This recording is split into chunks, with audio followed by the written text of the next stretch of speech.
Good evening and welcome back to Almighty Sleep.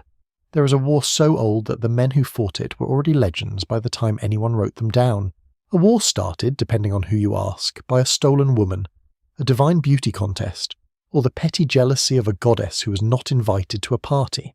It lasted 10 years, swallowed the greatest heroes the ancient world ever produced, and ended with one of the most audacious tricks in the history of human conflict. Tonight, we go to Troy, a world before the war, Bronze Age Greece and Troy. To understand the Trojan War, you have to understand the world it was born into, and that world is stranger, older, and far more interesting than most people realise. When we say the Trojan War, we tend to picture it through the lens of Hollywood or high school English class. Broad-shouldered men in plumed helmets, gods descending from clouds, and a wooden horse the size of a small apartment building. But strip all of that away, and what you find underneath is a genuine historical era. A real civilization that rose, flourished, and collapsed in ways that still echo through our own time. We're talking about the Bronze Age, and more specifically, we're talking about the late Bronze Age of the Eastern Mediterranean, roughly the period between 1700 and 1100 BCE. This was not a primitive world. It was, by the standards of its own time, a remarkably sophisticated one. Palace economies controlled the distribution of goods. Scribes kept meticulous records on clay tablets. Merchants sailed between ports carrying tin and copper to be mixed into bronze, the metal that gave this age its name. Kings corresponded with one another across vast distances using a diplomatic language called Akkadian, which served as a kind of international currency of communication the way English does today, only with considerably more cuneiform and considerably fewer typos. Greece during this period was not the Greece of philosophers and democracy. That Greece was still centuries in the future. Bronze Age Greece was the world of the Mycenaeans, a palace-based culture centered on powerful citadels at places like Mycenae, Tiryns, Pylos, and Athens. The Mycenaeans were warrior aristocrats. They built massive stone walls, the kind that later Greeks looked at and assumed must have been built by giants, which is actually a reasonable conclusion when you stand next to them. They worshipped gods we would recognize, though in forms slightly different from their later Homeric versions. They traded widely, fought frequently, and controlled the Aegean world with an energy that was equal parts commercial and violent. Their civilization was organized around the Wonax, the king, who sat at the top of a bureaucratic pyramid and oversaw an economy that tracked everything from chariot wheels to jars of olive oil. We know this because archaeologists have found the records, clay tablets written in a script called Linear B, which was deciphered in 1952 by an architect named Michael Ventris, who had no formal training in linguistics, and who essentially cracked one of history's great codes as a side project. The tablets themselves are disappointingly mundane. Lists of livestock, inventories of cloth, tallies of workers, basically Bronze Age spreadsheets. But they confirm that the Mycenaean world was real, organized, and humming with activity. And across the Aegean, on the northwestern tip of what is now Turkey, sat Troy. Or rather, sat a city that has been identified with Troy with increasing confidence over the past century and a half of archaeology. The site is called Hisarlik, a low mound rising from the plains near the coast of the Dardanelles, which the Greeks called the Hellespont. Heinrich Schliemann, a German businessman turned obsessive amateur archaeologist, began excavating it in 1871, driven by a lifelong conviction that Homer's Troy was a real place. He was right about that. He was considerably less right about his excavation methods, which involved digging through the site with the kind of restraint usually associated with someone looking for their car keys at the bottom of a bag. He destroyed more evidence than he uncovered, including, almost certainly, the very layer of the site that corresponds to the legendary Troy itself. Later archaeologists, working more carefully, identified 9 distinct layers of occupation at Hisarlik, each sitting atop the one before it, like a geological parfait of civilizations. The layer most scholars now associate with the legendary Troy is the one called Troy 6 or Troy 7a, dating to the period between roughly 1500 and 1100 BCE. This was a prosperous city. Its walls were substantial, its buildings planned, its position strategic. It sat at a choke point between the Aegean and the Black Sea, which meant that any ship wanting to sail from Greece into the Black Sea to trade for grain and timber had to pass within sight of its towers. That kind of geographic leverage is worth a great deal, and it may well be worth a war. The Trojans, in the myths, are called Teucrians or Dardanians as often as they are called Trojans. Their king is Priam, who sits at the head of a royal family of extraordinary size. Priam has 50 sons and 12 daughters, which either speaks to an astonishing personal vitality or to the ancient practice of counting extended family members and vassals under the royal umbrella. His queen is Hecuba, a woman of dignity and intelligence who will suffer more than almost anyone else before this story's over. His greatest son and the champion of Troy is Hector, a man defined by duty, love, and a tragic clarity about what is coming. And his most fateful son is Paris, also called Alexander, a young man of remarkable beauty and catastrophically poor judgment. Now, before we go any further, we need to talk about the nature of our sources, because the Trojan War exists in that fascinating and slightly uncomfortable zone between history and myth, and how you navigate that zone matters enormously. The primary source for the Trojan War, as most people know it, is Homer. 2 epic poems attributed to Homer, the Iliad and the Odyssey, form the bedrock of the tradition. The Iliad covers a specific episode in the 10th year of the war, not the whole war, just a few weeks of it, centered on the rage of the Greek hero Achilles and its consequences. The Odyssey follows one Greek hero, Odysseus, on his 10-year journey home after the war. Neither poem tells us everything. Neither poem was intended to be a history textbook. They are literature of the highest order, composed in an oral tradition that stretches back centuries, written down sometime around the 8th century BCE, and already treating the events they describe as belonging to a legendary, half-divine past. There are other sources too. The epic cycle, a series of poems that once covered the entire myth from its divine origins to the aftermath of Troy, survives mostly in fragments and summaries. Later writers like Virgil, Ovid, Quintus of Smyrna, and Apollodorus filled in pieces. Greek tragedians like Aeschylus, Sophocles, and Euripides took the characters and ran with them in entirely new directions. The tradition is rich, complex, layered, and occasionally contradictory in ways that would drive a fact-checker to tears. What we can say with reasonable confidence is this. There was a city at Hissarlik. It was wealthy and well-positioned. It showed signs of destruction by fire and conflict at around the right time, and the Greeks of the classical period believed with deep conviction that their ancestors had once sailed to that city in a great coalition and fought a war there. Whether the details of the myth map onto historical reality is a question that archaeology continues to argue about with great enthusiasm and no definitive resolution. But here is the thing about the Trojan War. Even if you set aside every question about its historical reality and engage with it purely as a story, it remains one of the most remarkable things the human imagination has ever produced. It is a story about pride and love, about duty and fate, about the terrible cost of glory, and about what happens when gods and humans make decisions that none of them can take back. It is a story that shaped Western civilization more profoundly than almost any other, and it begins, as so many disasters do, at a party. But before we get to the party, we need to understand the world that made the party matter, a world in which gods were not metaphors but participants, a world in which heroes were literally half divine, a world in which the boundary between the human and the cosmic was porous in ways that made every personal decision feel like it carried the weight of the universe. That is the Bronze Age Aegean world.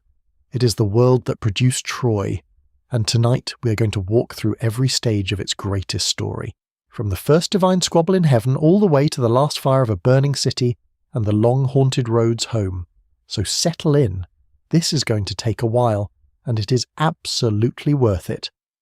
The gods, the myths, and the people who believed them. If you want to understand the Trojan War, you have to understand the Greek gods. And if you want to understand the Greek gods, you have to let go of the idea that ancient people believed in them the way you might believe in, say, the laws of physics. It was more complicated than that and more interesting. The Greek gods were not omnipotent. They were not omniscient. They were not particularly moral, by any standard that we would recognize. They were powerful, immortal, and extraordinarily petty, which made them simultaneously terrifying and honestly extremely relatable. They fell in love, nursed grudges, played favourites, changed their minds, broke their promises, and occasionally descended to Earth to interfere in human affairs for reasons that range from cosmic significance to personal vendetta to what can only be described as divine boredom. The Greeks knew this. They did not worship their gods out of admiration for their character. They worshipped them out of prudence. You honoured the gods because they were powerful and because failing to honour them had consequences.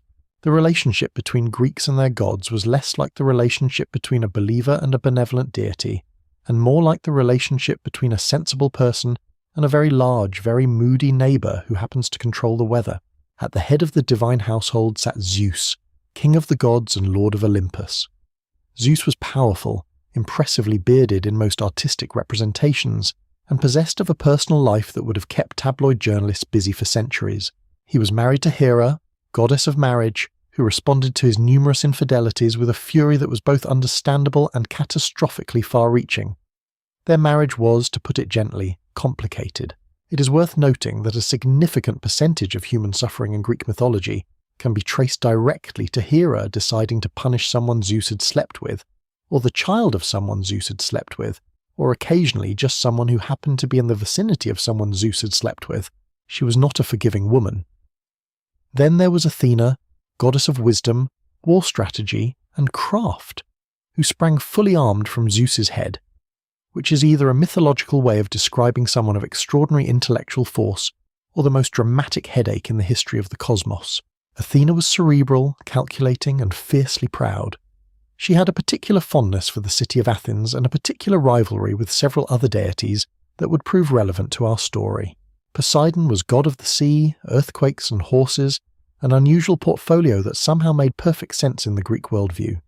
He was Zeus's brother, frequently resentful of Zeus's authority, and possessed of a temper that expressed itself in tidal waves and collapsing coastlines. Aphrodite was the goddess of love and beauty, born from the sea foam, and possessed of a power that made even other gods vulnerable. To be struck by Aphrodite's influence was not romantic in the modern sense. It was more like being infected with a fever that stripped you of your rational judgment and left you capable of absolutely catastrophic decisions. Apollo was the god of the sun, music, poetry, prophecy, and plague, a range of responsibilities that covered both creation and destruction, which was very much on brand for Greek divinity. His twin sister Artemis governed the moon, hunting, and the wilderness. Ares was the god of war in its most brutal, bloodthirsty form, and was regarded even by other Olympians as somewhat exhausting. Hephaestus was the divine blacksmith, lame and ingenious, married to Aphrodite in an arrangement that satisfied nobody. Hermes was the messenger of the gods, fleet-footed and clever, who guided souls to the underworld and also invented the lyre on his first day of life, which suggests an early onset of overachievement.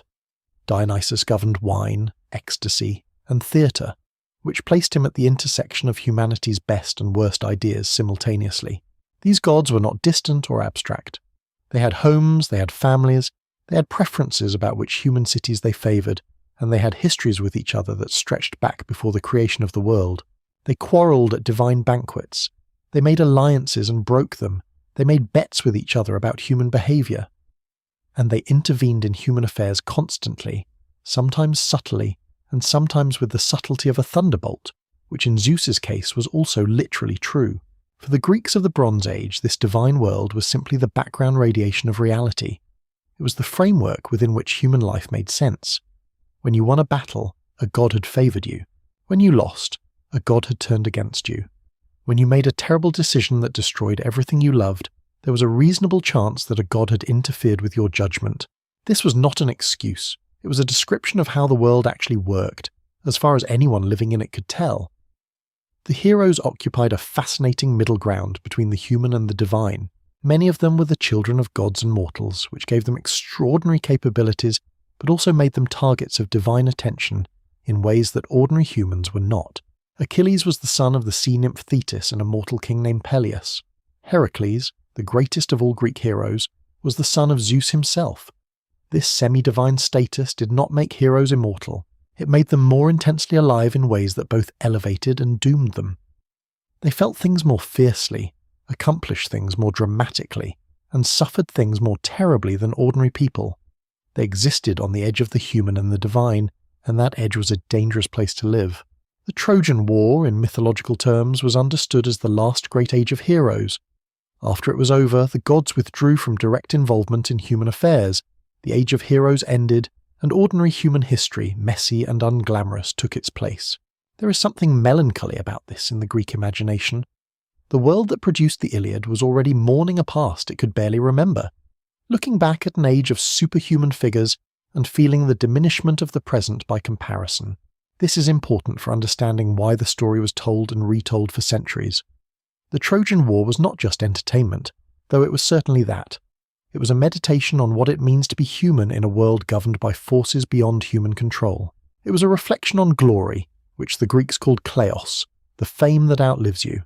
It was an exploration of what you sacrifice in the pursuit of that glory and whether the sacrifice is ever worth it. These are not questions that have easy answers, and the Greeks knew it.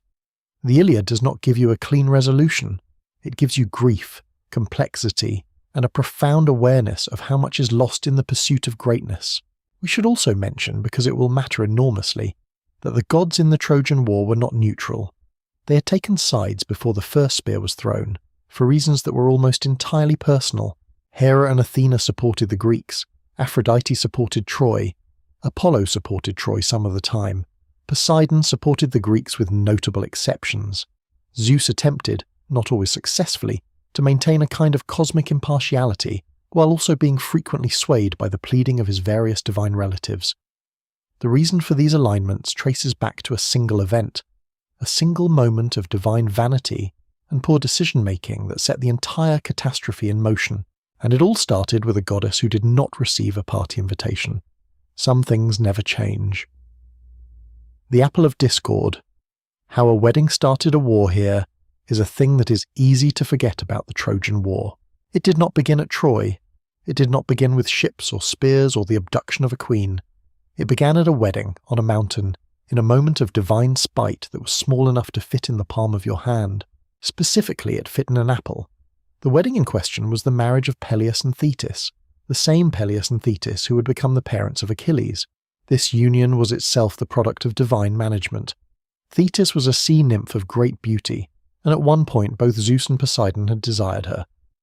But a prophecy circulated that the son of Thetis would surpass his father in power and glory. Zeus and Poseidon, both of whom presumably enjoyed being the most powerful figures in their respective domains, took this prophecy seriously and decided that Thetis should marry a mortal, specifically the mortal king Peleus, so that her remarkable son would be merely human rather than a threat to the cosmic order.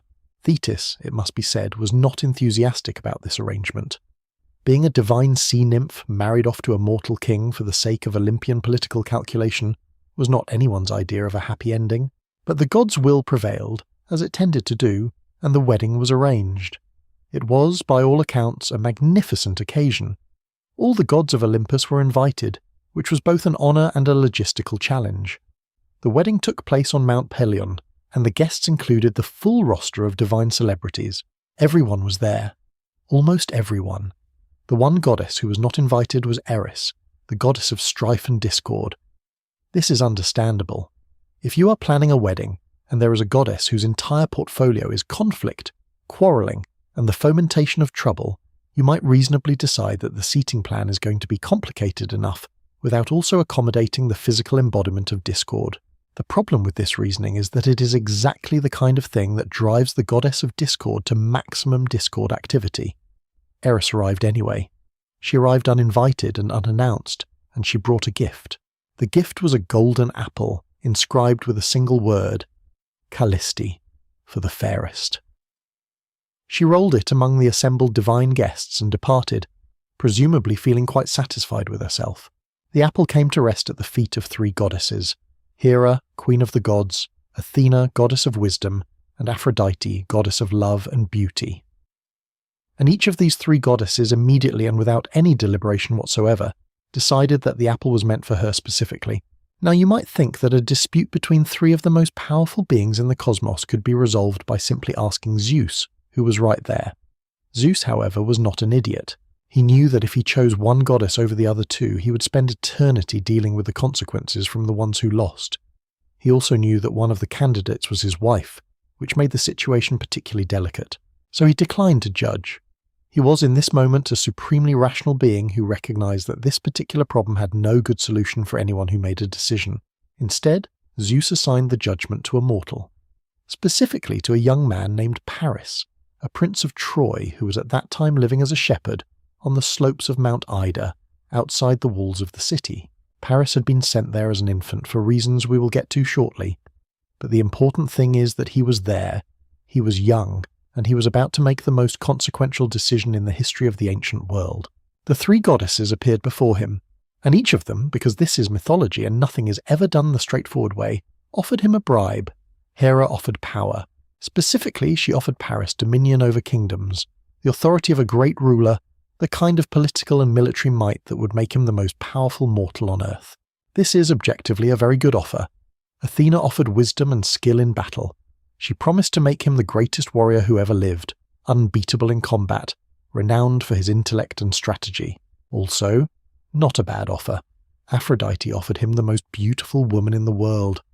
Her name was Helen. She was already married.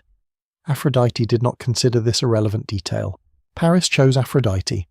Let us pause here, because this decision is the hinge of the entire story. You can spend a great deal of time arguing about whether it was the wrong choice, and to be fair, subsequent events suggest fairly strongly that it was. But it is worth understanding why Paris made it, not as a moral failing, but as a reflection of who he was and what he valued. Paris was not a warrior at heart. He was beautiful, musical, charming, and drawn to the pleasures of life rather than its hardships. Power and military prowess did not speak to his nature the way love and beauty did. He was in many ways the wrong person to be making this decision, which is precisely why the gods chose him to make it, or perhaps more accurately, precisely why Zeus was relieved to have him make it instead. The consequences of the judgment of Paris, as this episode is called, were immediate in terms of divine alignment. Hera and Athena did not forget. They would spend the next 10 years and more doing everything in their power to ensure the destruction of Troy, the city from which Paris came. And Aphrodite, having secured his choice, began the process of fulfilling her promise. She would help Paris reach the most beautiful woman in the world. The fact that the most beautiful woman in the world lived in Greece, was married to a Greek king, and that removing her from that marriage would require a sea voyage, a diplomatic visit, and the catastrophic violation of the most sacred laws of Greek hospitality. These were details that Aphrodite found perfectly manageable. The apple had been thrown, the judgment had been made, the gods had chosen their sides. All that was left was for the humans to catch up to the disaster that had already been set in motion for them. We should note, before we move on, that there is another layer to this story that the Greeks were very much aware of. The wedding of Peleus and Thetis was itself an event that marked the beginning of the end of the heroic age.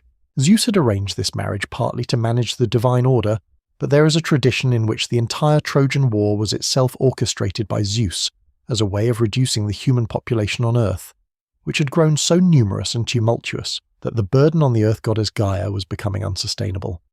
On this reading, the war was not an accident or a consequence of bad choices. It was planned. The apple was a tool, Paris was an instrument, and the thousands who would die at Troy were, from a cosmic perspective, an acceptable reduction in overhead. That is a deeply unsettling idea. The Greeks sat with it. The Iliad does not shy away from it. The gods in Homer's poem are not always sympathetic figures. They're often cold and arbitrary, moved by considerations that have nothing to do with the suffering of the humans below them. That tension between divine purpose and human cost is one of the things that makes the Iliad the document it is, rather than simply a war story with good action sequences. But the apple has been thrown, and we cannot unthrow it. We follow where it leads. Paris, Helen, and the most controversial elopement in history. Before Paris ever met Helen, there was a prophecy about him. This is very on brand for ancient Greek literature, where prophecies have a way of being both inevitable and catastrophic, and yet somehow never quite clear enough to be useful, until it is much too late. When Hecuba, queen of Troy, was pregnant with her second son, she had a dream. In the dream she gave birth not to a child, but to a burning torch, and the flames from that torch spread outward and consumed the city of Troy entirely. She woke from this dream and told Priam, and Priam consulted his prophets and seers, and the seers confirmed what the dream implied. The child she was carrying would bring destruction upon Troy. The logical conclusion, which Priam and Hecuba reached with the terrible pragmatism of rulers who had a city to protect, was that the child should be killed at birth. He was not killed at birth. His parents could not bring themselves to do it directly, so they gave the infant to a shepherd named Achilles, and instructed him to expose the child on Mount Ida, which in practice meant leaving him there to die. Achilles did leave the child, but 5 days later he returned, and the child was still alive, having been nursed by a she-bear in the interim, which the shepherd took as a divine sign that the child was meant to live. He brought the infant home, raised him as his own, and named him Paris. The child also had the name Alexander, which would become his alternative name in the tradition. Paris grew up on Mount Ida among the flocks and the forests, and he grew up beautifully. He was, by all accounts, astonishing to look at, and he developed the skills of a shepherd and huntsman, living a life that was simple and, one imagines, considerably less fraught than it would have been had he grown up in the royal palace. He was eventually identified by members of the Trojan court, recognized as a son of Priam, and returned to the city despite the prophecy, because Priam could not resist his own son. This is understandable, and it sealed Troy's fate. It was from Troy that Paris was dispatched as part of a diplomatic mission to Greece, specifically to the court of Sparta, where King Menelaus was the reigning monarch. Menelaus was the younger brother of Agamemnon, High King of Mycenae, and the most powerful ruler in Greece. He was a solid, capable man, not as brilliant as his brother, not as spectacular as some other Greek heroes, but fundamentally decent and possessed of a strong sense of honour. His wife was Helen. Helen of Troy, as she's commonly called, though she was not yet of Troy when this story begins, is one of the most complex and contested figures in the entire tradition. Her beauty was understood to be literally supernatural. She was, in the mythology, the daughter of Zeus himself, who had visited her mother Leda in the form of a swan, which is the kind of divine intervention that raises many questions, none of which Homer addresses directly. Her beauty was not merely aesthetically remarkable, it was a force of nature. It was the kind of beauty that altered the thinking of men who encountered it, that made reasonable people behave unreasonably, and that seemed, to the Greek imagination, more like a divine attribute than a human quality. Helen had been betrothed before. When she came of age, her mortal stepfather Tyndareus was faced with the dilemma of choosing a husband from among the dozens of Greek kings and heroes who came to seek her hand. The competition was so fierce and the potential for conflict among the rejected suitors so alarming that the hero Odysseus, himself a suitor, but a realistic one who recognized he was not going to win, suggested a clever solution. Before Tyndareus made his choice, all the suitors would swear an oath to honour whoever was chosen as Helen's husband, to support him, and crucially to help him reclaim Helen if she were ever taken from him by force or by treachery.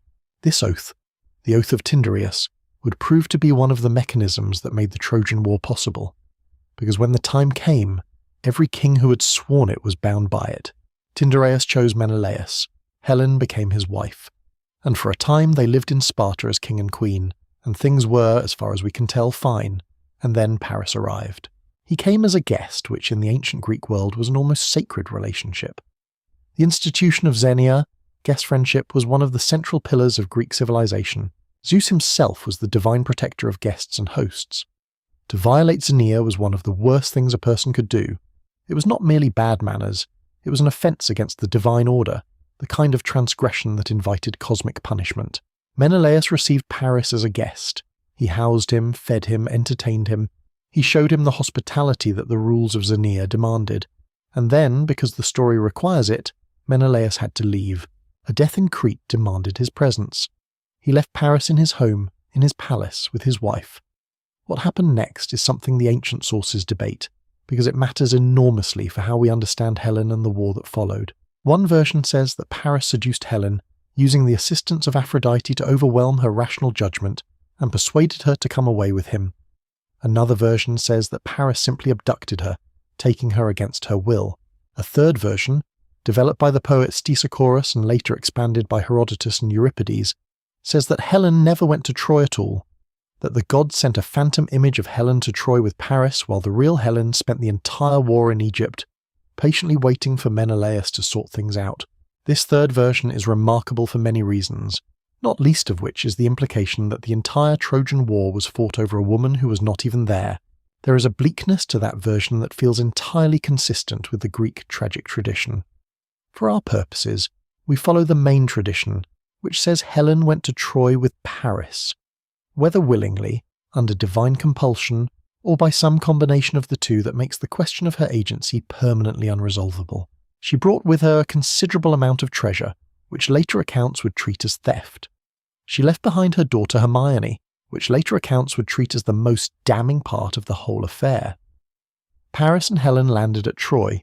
Priam, to his credit, knew exactly how bad this was going to be. His advisors knew. His people knew. But Paris had Aphrodite's backing, and the city received them, and the prophecy of the burning torch began its slow, inexorable fulfillment. Back in Sparta, Menelaus returned to find his house empty, his treasury lighter and his wife absent in the company of a Trojan prince. He did the thing that the oath of Tyndareus required. He went to his brother. He went to Agamemnon. And Agamemnon, who was a man of great ambition and considerable strategic vision, and who may have been looking for exactly this kind of pretext, began to make some calls. Agamemnon calls the kings, assembling the greatest fleet Greece ever saw. Agamemnon, king of Mycenae, and by consensus the most powerful monarch in Greece, was the kind of leader who combined genuine political ability with a personal vanity and sense of entitlement that would cause problems throughout the entire story ahead. He was not a villain exactly, but he was the kind of person who was very easy to hate while also being exactly the sort of commanding, imperious, politically savvy figure that large coalitions sometimes need. He was what you might get if you took someone's best qualities and their worst qualities and decided that neither one was going to moderate the other. When Menelaus came to him, Agamemnon saw several things simultaneously. He saw a wrong that needed to be avenged, because the violation of Xenia was an affront to Zeus, and by extension to all of Greece. He saw an oath that bound every former suitor of Helen to military action, and he saw almost certainly an opportunity. Troy was wealthy. Troy sat at one of the most strategically valuable points in the known world. An expedition against Troy was not just a matter of honour, it was a matter of power, resources, and the kind of military reputation that made other kingdoms think twice before causing trouble. The Greek tradition is consistent on one point. Agamemnon sent heralds across Greece to call the oath-bound kings and heroes to assemble their forces at Aulis, a harbour on the eastern coast of Boeotia, with their ships and their men, and the response was extraordinary. The Greek world, remember, was not a unified nation. It was a collection of independent kingdoms, each with its own king, its own army, its own ships, its own interests. Getting any two of them to cooperate on anything for more than 5 minutes was a significant diplomatic achievement. Getting all of them to agree to cross the Aegean Sea, lay siege to a well-defended city in a foreign land, and stay there for however long it took, that was something else entirely. And yet Agamemnon achieved it. The oath of Tyndareus helped. But so did the scale of the insult, and so did the prospect of glory. The catalogue of ships in the Iliad, that famous passage that modern readers tend to skim and ancient audiences apparently loved, lists the contingents that assembled for the war in extraordinary detail. Kingdom by kingdom, leader by leader, ship count by ship count. It is the ancient equivalent of rolling credits, and it serves several purposes. It establishes the scope of the expedition. It honours the ancestry and reputation of the various heroes, and it functions as a kind of memory palace for the tradition, preserving the names and origins of figures who mattered to audiences who recognised them. Among the heroes who assembled, several deserve individual introduction, because their stories will intersect with the main narrative at crucial points. Achilles was there. Or rather, Achilles was eventually there, after a brief and somewhat embarrassing interlude that we will get to. He came from Phthia in Thessaly, leading his people the Myrmidons, and he brought with him his closest companion Patroclus. Achilles was the son of Thetis, the sea nymph who had been married off to Peleus, and from his divine mother he had inherited extraordinary speed and fighting ability. He was, by general acknowledgement, the greatest warrior in the Greek army. He was also, as we will see, the most difficult person to have on your side if you valued smooth diplomatic relationships and a coherent chain of command. Odysseus came from Ithaca, a small rocky island that he loved with the fierce devotion that people sometimes develop for places that are objectively not the most comfortable place to live. He was not the greatest warrior. He was not the strongest man. He was, however, the cleverest person in either army, which would ultimately matter more than anything else. He was married to Penelope and had a young son named Telemachus, which made him genuinely reluctant to go to war, leading to one of the stranger stories in the mythological tradition. When the heralds came for him, the story goes, Odysseus pretended to be mad. He yoked an ox and a donkey together and began ploughing his field and sowing it with salt, which is the kind of agricultural activity that suggests serious cognitive impairment. The herald Palamedes, who was also clever, placed baby Telemachus in the path of the plough. Odysseus swerved to avoid him, revealing that his sanity was entirely intact. He went to Troy. He never forgave Palamedes for this, incidentally, and the manner of Palamedes' later death suggests that Odysseus had a very long memory, and an extremely specific idea of what constituted repayment. Ajax came from Salamis, a huge, massively built warrior who was the second greatest fighter in the Greek army after Achilles. He was not clever in the way Odysseus was. He was steady, ferocious, nearly impossible to kill, and possessed of a pride that would ultimately destroy him. His half-brother Teucer was the greatest archer among the Greeks.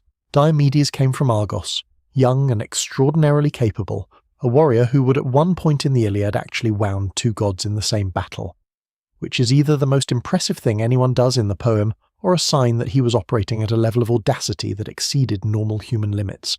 Nestor came from Pylos, already old at the start of the war, a veteran of previous generations of heroic conflict who contributed wisdom, experience, and an apparently bottomless supply of stories about his own past achievements that other heroes tolerated with varying degrees of patience.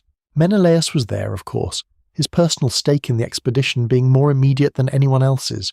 He was a competent soldier, but not a great one, and he carried throughout the war the particular weight of being the man whose wife had started all of this. And there was one more hero whose presence required rather more effort to secure because his mother had hidden him. Achilles had a mother who saw the future coming. Thetis, divine sea nymph and possessive parent, knew what the prophecy said. Her son would go to Troy and win everlasting glory, but he would die young, or he could stay home, live a long and quiet life and be forgotten. When the heralds of Agamemnon began their rounds, Thetis took Achilles, who was still an adolescent at this point in some versions of the story, and hid him on the island of Skyros, disguised as a girl among the daughters of King Lycomedes. This would have worked, except that the Greeks needed Achilles specifically. Another prophecy had indicated that Troy could not be taken without him. Odysseus, predictably, found him. The means vary by source. In the most famous version, Odysseus arrived at Skyros disguised as a merchant with goods for the women of the court. Among the goods were weapons. Odysseus watched carefully to see who among the women reached instinctively for the sword. Achilles reached for the sword. Achilles was thus revealed and could not exactly argue his way out of the situation. He went to Troy. His mother's worst fears were confirmed, and the prophecy began its fulfillment. By the time the fleet assembled at Aulis, it numbered more than 1,000 ships. The Iliad tells us 1,286 if you count the catalogue carefully, which several ancient scholars did. That fleet represented an extraordinary concentration of force for the Bronze Age world, and it sat at Aulis, waiting for the wind to take it to Troy. The wind did not come, and that was when things got truly terrible, even before the war had officially started. The sacrifice at Aulis. What a father did to sail. The fleet sat at Aulis for weeks, then longer. The winds that should have carried them across the Aegean toward Troy remained absent, replaced by a dead calm that made the harbour a prison of still water and growing frustration. Thousands of men, hundreds of ships, and no wind. The seer Calchas, who was the chief prophet of the Greek army, and a man whose job must have been enormously stressful, delivered the explanation that nobody wanted to hear. The goddess Artemis was offended. She had been offended by Agamemnon, though the sources argue about the precise nature of the offence. Some say Agamemnon had killed a deer in a grove sacred to Artemis and boasted about it. Some say he'd made a rash vow that he had failed to honour. Whatever the specific transgression, the result was the same. Artemis had stilled the winds and would not release them until she received a specific sacrifice in return. The sacrifice she demanded was Iphigenia, Agamemnon's eldest daughter. This is the moment in the story where the Trojan War first reveals its capacity for genuine horror, and it does so before a single Greek soldier has set foot on Trojan soil. Agamemnon was being asked by a goddess through a prophet to kill his own child in order to secure favourable winds for a military expedition. He chose to do it. The tradition handles this choice in several ways, and it is worth noting that the choice was not straightforward or cheerful, even in the ancient telling. In some versions, Agamemnon agonizes. He's torn between his duty as commander of the expedition and his duty as a father, and the decision costs him something profound. In other versions, he makes the calculation more coldly. The expedition was his responsibility. The kings had assembled at his call. The oath-bound heroes were waiting. Turning back now was not something he could do without losing everything he had built politically. And so, Iphigenia was summoned to Aulis under a pretext. She was told she was to be married to Achilles, who was the most glamorous available bachelor in the Greek world, so this was not an implausible story. She came with her mother Clytemnestra, who had every reason to be pleased about this match. They arrived, and they found an altar and a knife and an explanation that was nothing like what they had been promised. What happened at the altar varies by source. In the version most followed in the later tragic tradition, particularly in Aeschylus and Euripides, Iphigenia was sacrificed. She died at the altar, her father standing over her, and the winds came, and the fleet sailed.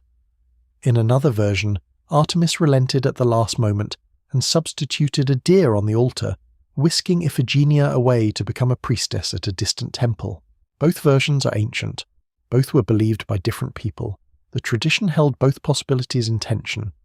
What is consistent across all versions is what the sacrifice did to Clytemnestra, Agamemnon's wife, lured to Aulis under false pretenses, watching her daughter taken to an altar in the name of military ambition, did not forgive this. She waited.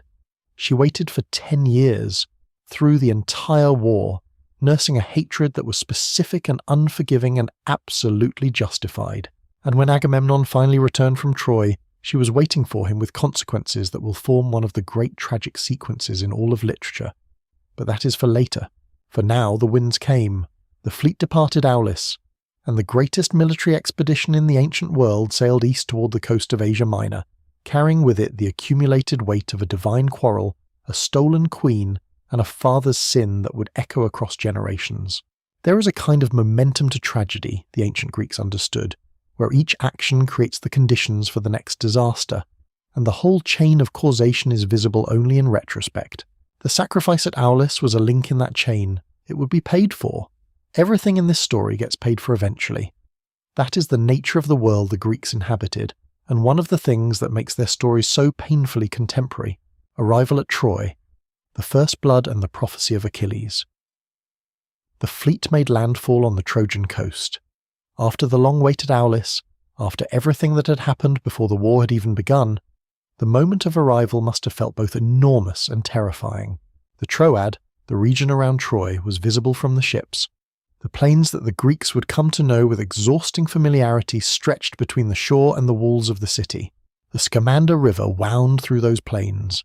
The towers of Ilium, the older name for Troy, rose against the sky.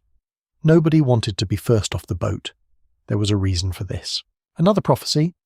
The tradition held that the first Greek to set foot on Trojan soil would be the first Greek to die. This is the kind of prophecy that changes the dynamics of a military landing considerably, transforming what would normally be a competition for glory into a competition to see who could stay on the ship longest, while still looking like they were not doing exactly that. The hero who leaped ashore first was Protesilaus, whose name means something like first of the people, which is either a coincidence or the universe being extremely on the nose about foreshadowing. He was a Thessalian king, brave enough or reckless enough or simply too committed to performing heroism to let a prophecy stop him. He jumped from his ship and became the first Greek to fall on Trojan soil. He killed several Trojans before he himself was killed, and the tradition says he was killed by Hector, though some accounts name other opponents. What the tradition is consistent about is the grief of his wife Laodamia, who was said to have loved him so much that when the gods allowed his shade to return briefly from the underworld, she refused to let him go back, and when the time limit on his visit expired, she died with him. The Greeks pushed ashore through fierce resistance. The Trojans had come down to meet them on the beach, and the early fighting was brutal. Achilles, for his part, seems to have gotten over his hesitation about the whole thing. He performed the kind of deeds that established beyond any doubt why he was considered the greatest warrior in the army. Among those he killed in the early fighting was Cycnus, a son of Poseidon who was invulnerable to weapons. Achilles killed him by wrestling him and throttling him, which suggests a certain creativity under pressure. After establishing their position on the beach, the Greeks drew their ships up out of the water and established the camp that would be their home for the next 10 years. The camp sat between the ships and the Trojan plain, and it was organised as a kind of temporary city, with each contingent claiming its section of the beach, with a shared space in the middle for assemblies and council. It was functional, militarised, and profoundly unglamorous, and the men who lived in it were going to be doing so for a decade. Troy did not immediately fall. Of course it did not. The city was well defended, its walls substantial, its population large, and its position behind those walls advantageous to the defenders. The Greeks could not simply assault the walls directly and expect to succeed. Siege warfare in the Bronze Age did not include the kind of technologies that would make breaching stone fortifications a straightforward operation. What the Greeks had was numbers, time, and the agricultural misery of being unable to import food, while a foreign army camped between you and your fields. What Troy had was equally important. It had allies. The city of Troy was not isolated. It sat at the centre of a network of relationships with surrounding peoples, the Lycians to the south, the Dardanians to the north, and various other groups who contributed fighters to the Trojan cause throughout the war. It also had Hector, which was itself a significant military asset. The prophecy around Achilles was more specific than the general one about the first Greek to die. His mother Thetis had been told, and had told Achilles, that there were two possible fates available to him. If he went to Troy and fought, he would win everlasting glory, kleos, the fame that outlasts the man, but he would die young. If he stayed home, he would live a long and quiet life and be forgotten. Achilles had chosen Troy. He had made this choice knowing what it cost, but knowing something in principle, and living with it daily on a beach in a foreign country are different experiences, and the tension between his choice and its cost runs through his every action in the story. There is also the matter of Achilles' vulnerability. The most famous version of the myth, the one involving his heel, actually postdates Homer. In the Iliad, Achilles is not invulnerable anywhere except through sheer divine quality.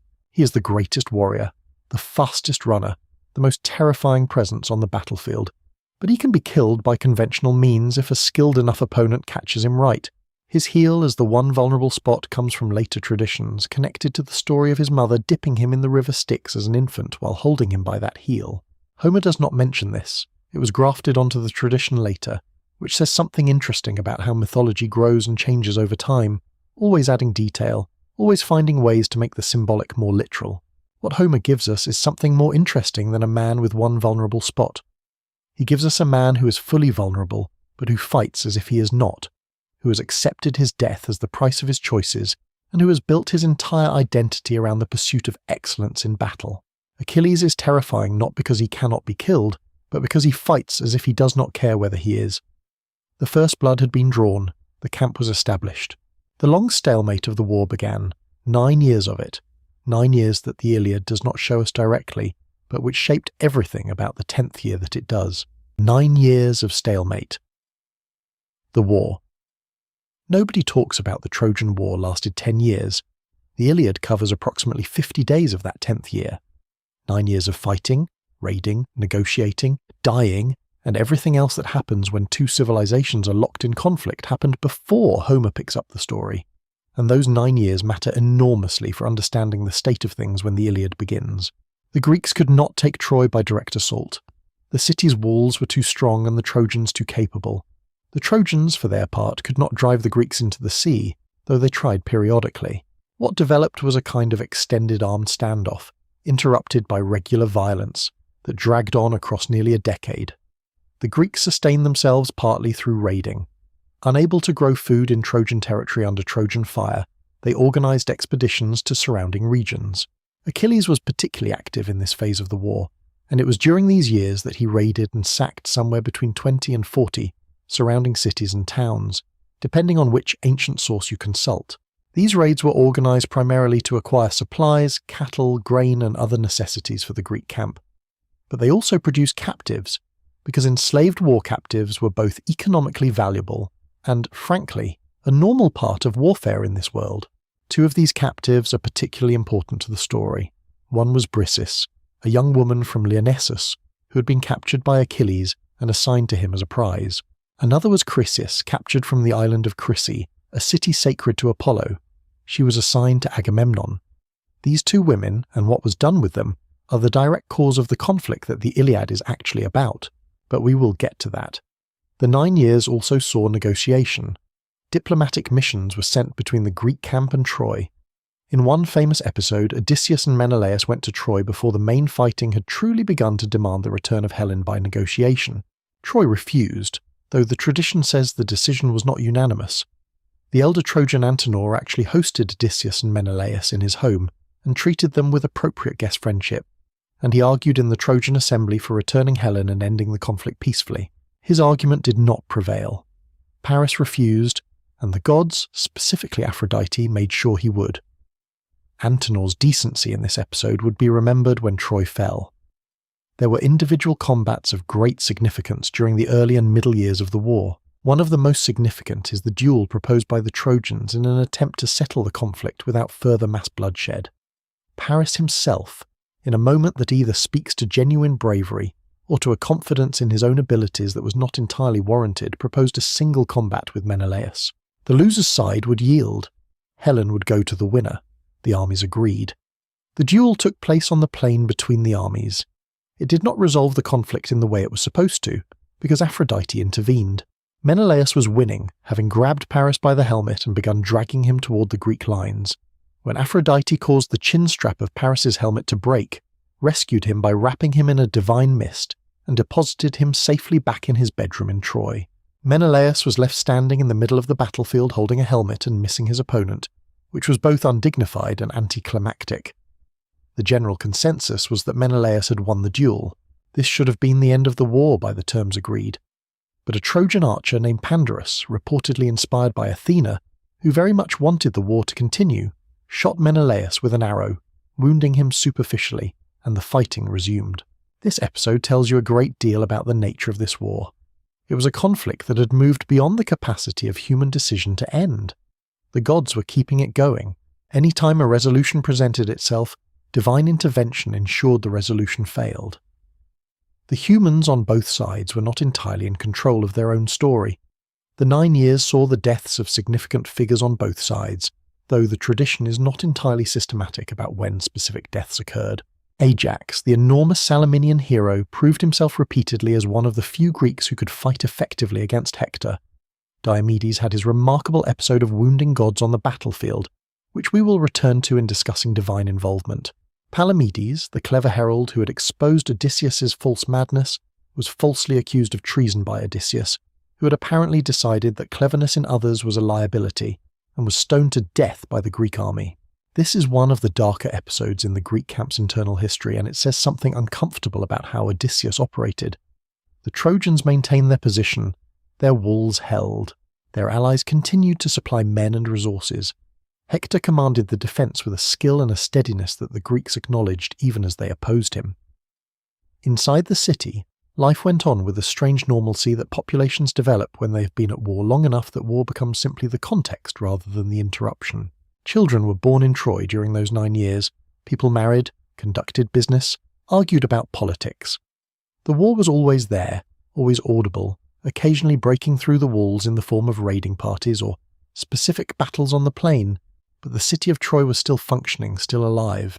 What was happening to both sides by the end of 9 years was a kind of grinding exhaustion that the Iliad captures in the texture of its language. Men had been away from home for nearly a decade. They had watched friends die. They had accumulated wealth from raiding and felt its emptiness.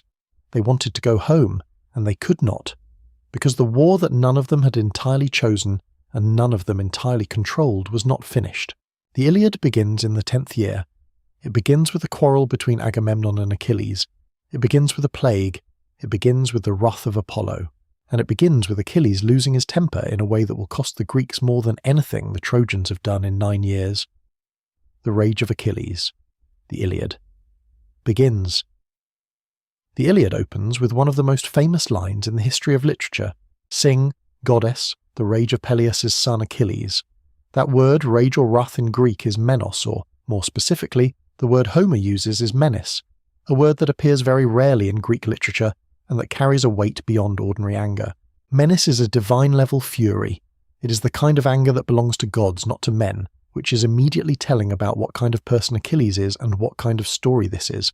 Before the rage begins, there is the plague. A priest of Apollo named Chryses had come to the Greek camp to ransom his daughter Chrysis, who had been assigned to Agamemnon as a war prize. He came with proper gifts, proper ritual observance, and a request made in the name of Apollo, which in the ancient world was about as serious as a request can get. Agamemnon turned him away. He refused the ransom, sent the priest off with contempt, and kept the girl. Chryses prayed to Apollo. Apollo, whose priest had been insulted and whose divine protection had been disregarded, responded by sending a plague upon the Greek camp. For 9 days arrows flew from Apollo's silver bow, and 9 days of plague deaths accumulated among the Greeks, beginning with the mules and dogs and working up through the men. On the 10th day, Achilles called an assembly. This is important. Achilles called the assembly, not Agamemnon. And this already establishes the dynamic that is about to explode, because Agamemnon was the commander and Achilles was not, and yet Achilles was the one taking initiative and forcing the issue. The seer Calchas revealed the cause of the plague. Agamemnon had to return Chryseis to her father without ransom. No gifts, just return her. That was what Apollo demanded. Agamemnon's response was to agree grudgingly with the worst possible grace, and to immediately announce that since he was giving up his prize, he would be taking someone else's in compensation. He was going to take Briseis from Achilles. Now we need to understand what was at stake here, because it was not quite what it might seem to a modern reader. The dispute was not primarily about Briseis as a person, though she was a person and her situation was not pleasant. The dispute was about what the taking of her represented. In the warrior culture of the Iliad, prizes taken in battle were not merely valuable. They were the public measure of a warrior's worth. They were the tangible evidence of what a man had accomplished and how much his commander valued him. For Agamemnon to publicly take Achilles' prize was to publicly demean him, to declare that his achievements and his status meant nothing whenever Agamemnon decided otherwise. Achilles' response was to draw his sword. He was, in that moment, very close to killing Agamemnon on the spot, which would have ended the Trojan War in a completely different way. He was stopped by Athena, who appeared to him alone, visible only to him, and counselled restraint. She promised that the insult would be repaid threefold if he held back now. Achilles sheathed his sword, but he did not stop talking. What followed was one of the great argument scenes in literature. Achilles told Agamemnon exactly what he thought of him. He called him the most covetous man alive, a king who profited from the fighting of others and rewarded that fighting with contempt. He pointed out that the Trojans had done nothing to him personally, that it was Agamemnon's conflict and Menelaus's problem, and that the Greeks who were dying for it deserved better than to be treated as interchangeable tools of their commander's ambition.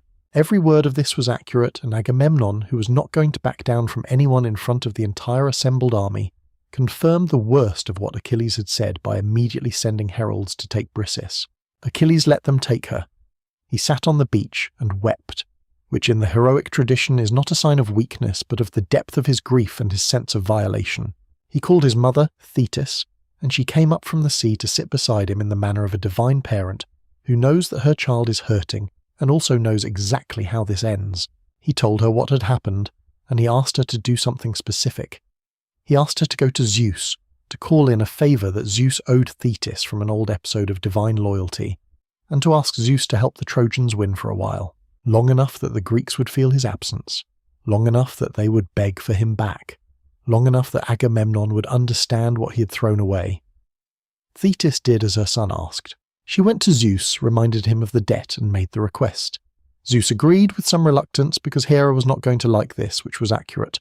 He agreed because he owed the debt and because Zeus, for all his cosmic authority, had a relationship with Thetis that included genuine affection. And so the scales of the war tilted. Zeus would help the Trojans push the Greeks back to their ships, and Achilles sat in his tent not fighting, watching it happen, and the Greeks began to lose. This is the wrath. This is the specific, terrible human-scaled decision made in a moment of wounded pride and genuine injustice that the Iliad tells us will cause immeasurable grief for the Greeks. The very first lines of the poem tell us that the wrath of Achilles sent many heroic souls to Hades and left their bodies as prey for dogs and birds. The poem announces its conclusion before it begins. We know what the wrath will cost. We watch it happen anyway. That is what makes the Iliad a tragedy and not merely a war story. Achilles announced that he was withdrawing from the fighting. He and his Myrmidons would not lift a weapon against Troy until the Greeks came to him and acknowledged that he had been wronged and returned his prize with appropriate compensation. He meant every word. He sat by his ships. He sent no men. And the war, without him, became a very different thing. What is remarkable about this situation, and what the Iliad explores with extraordinary subtlety, is that Achilles is both right and wrong simultaneously. He is right that he has been insulted, right that Agamemnon has behaved badly, right that the prize was a public measure of his worth, and that its removal was an act of deliberate humiliation. He is wrong, or at least the poem suggests he is wrong, to let the principle of the thing outweigh the practical consequences for his friends, his allies, for the ordinary men on both sides who have nothing to do with his quarrel with Agamemnon and who will die for it. The Iliad is not a simple moral tale where Achilles is the hero in the uncomplicated sense. It is a poem about what heroism costs and who pays the price when heroes act on their own terms regardless of the effect on others. Gods at war when Olympus picked sides with Achilles, absent from the fighting and Zeus having promised Thetis that the Trojans would receive divine advantage, the divine framework of the war became more active. The gods were not merely background figures, they were participants, and their participation shaped every significant event on the battlefield. The divine alignment in the Trojan War is worth mapping clearly, because it explains behaviour that would otherwise seem arbitrary. Hera and Athena supported the Greeks, specifically because of the judgment of Paris. Hera's pride had been wounded, and Athena's had been similarly passed over, and both goddesses nursed grievances that extended to the entire city that Paris represented. They were not subtle about this. Hera in particular would go to remarkable lengths to ensure the Greeks prevailed, including at one point famously seducing Zeus himself to distract him long enough for the Trojans to be pushed back when Zeus was supposed to be helping them. This episode is called The Deception of Zeus, and it involves Hera borrowing Aphrodite's magical girdle, which makes whoever wears it irresistible, and then arranging for the god of sleep to put Zeus under while she and Poseidon manipulated the battle below. It is one of the more audacious divine schemes in the poem, and it works, at least temporarily. Aphrodite supported Troy and specifically Paris, because her pride had been satisfied by the judgment, and because she had promised Paris what he received, and felt responsible for the consequence of that promise. She rescued Paris from Menelaus during their duel. She appeared on the battlefield and attempted to rescue her son Aeneas, a Trojan hero of partial divine parentage, when he was in danger. She was wounded in the hand by Diomedes, which was an extraordinary thing to happen to a goddess, and she went weeping to Zeus and Ares to complain. The scene is both comic and significant. Comic because Aphrodite in tears being told gently by Zeus that the battlefield is not really her domain is delightful. Significant because it underlines the poem's consistent theme that even gods have limits, and that the Trojan War has a momentum and a scale that exceeds what any individual, divine or mortal, can fully control. Apollo supported Troy with real commitment. He sent the plague that began the story. He deflected Greek weapons from Trojan warriors at critical moments. He maintained the wall that protected the Trojan plain in specific mythological geography. He was, along with Aphrodite, the most consistently active divine supporter of Troy, and his support would ultimately matter in the death of Achilles, which we will reach in due course. Poseidon supported the Greeks, though he had his own complicated history with Troy. The city's walls had actually been built by Poseidon and Apollo under a temporary divine service to the Trojan king Laomedon, who then refused to pay them, which was either the most courageous or the most catastrophically foolish decision in the history of the ancient world. Poseidon had never forgotten this and never forgiven Troy for it, making his support of the Greek cause partly about supporting justice for the Greeks, and partly about a 300-year-old grudge, which is very on brand for a divine figure. Ares, the god of war, supported Troy in the Iliad, at least in the middle section of the poem, though his support was neither consistent nor particularly effective. Diomedes, in his extraordinary episode of battlefield divinity wounding, managed to injure Ares as well as Aphrodite, which Ares received with a great deal less composure than the situation perhaps demanded. He went howling to Zeus, who was unsympathetic. Zeus told Ares that he was the most hateful of all the gods, and that since Ares enjoyed conflict so much, he could deal with the consequences of participating in one. Hermes occasionally assisted the Greeks when Zeus directed him to, most significantly in his later role guiding Priam to Achilles' tent to ransom Hector's body. The divine involvement in the war created a situation that the Iliad is very careful about. The gods fought among themselves on the battlefield in the episode called the Theomachy, the Battle of the Gods, in the 21st book of the poem. It is an episode that is both impressive and somewhat farcical, as divine combatants chase each other around and exchange cosmic-scale insults, but it also demonstrates something important. The war had become so large, so deeply embedded in the divine order, that even the gods could not resolve it cleanly.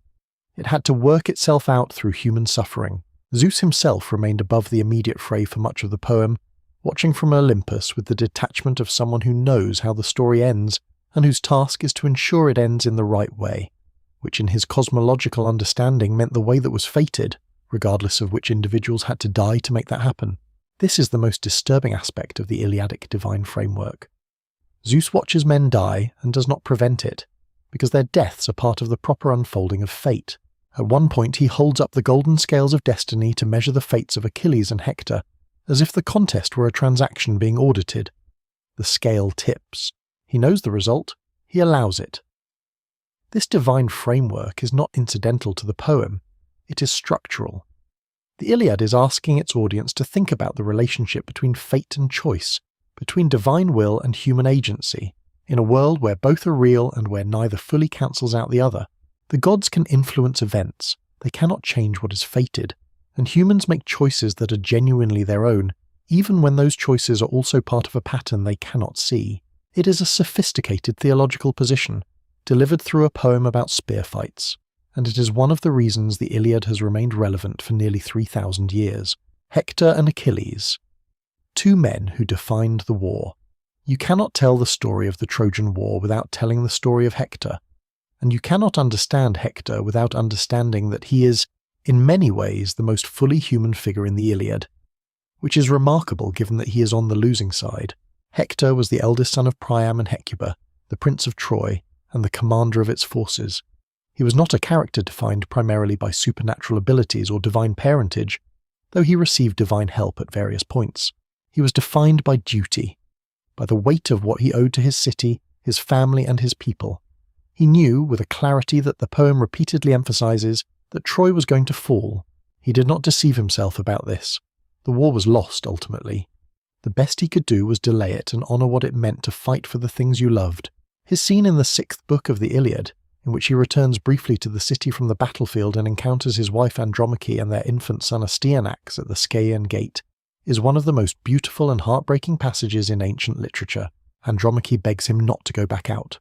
She tells him that she has no one left but him, that her father and brothers were killed by Achilles during the raids, and that if he dies, she and their son will have nothing.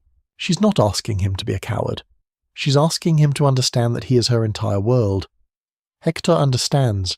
He agrees with her, in fact. He knows what is coming. He tells her that he knows Troy will fall.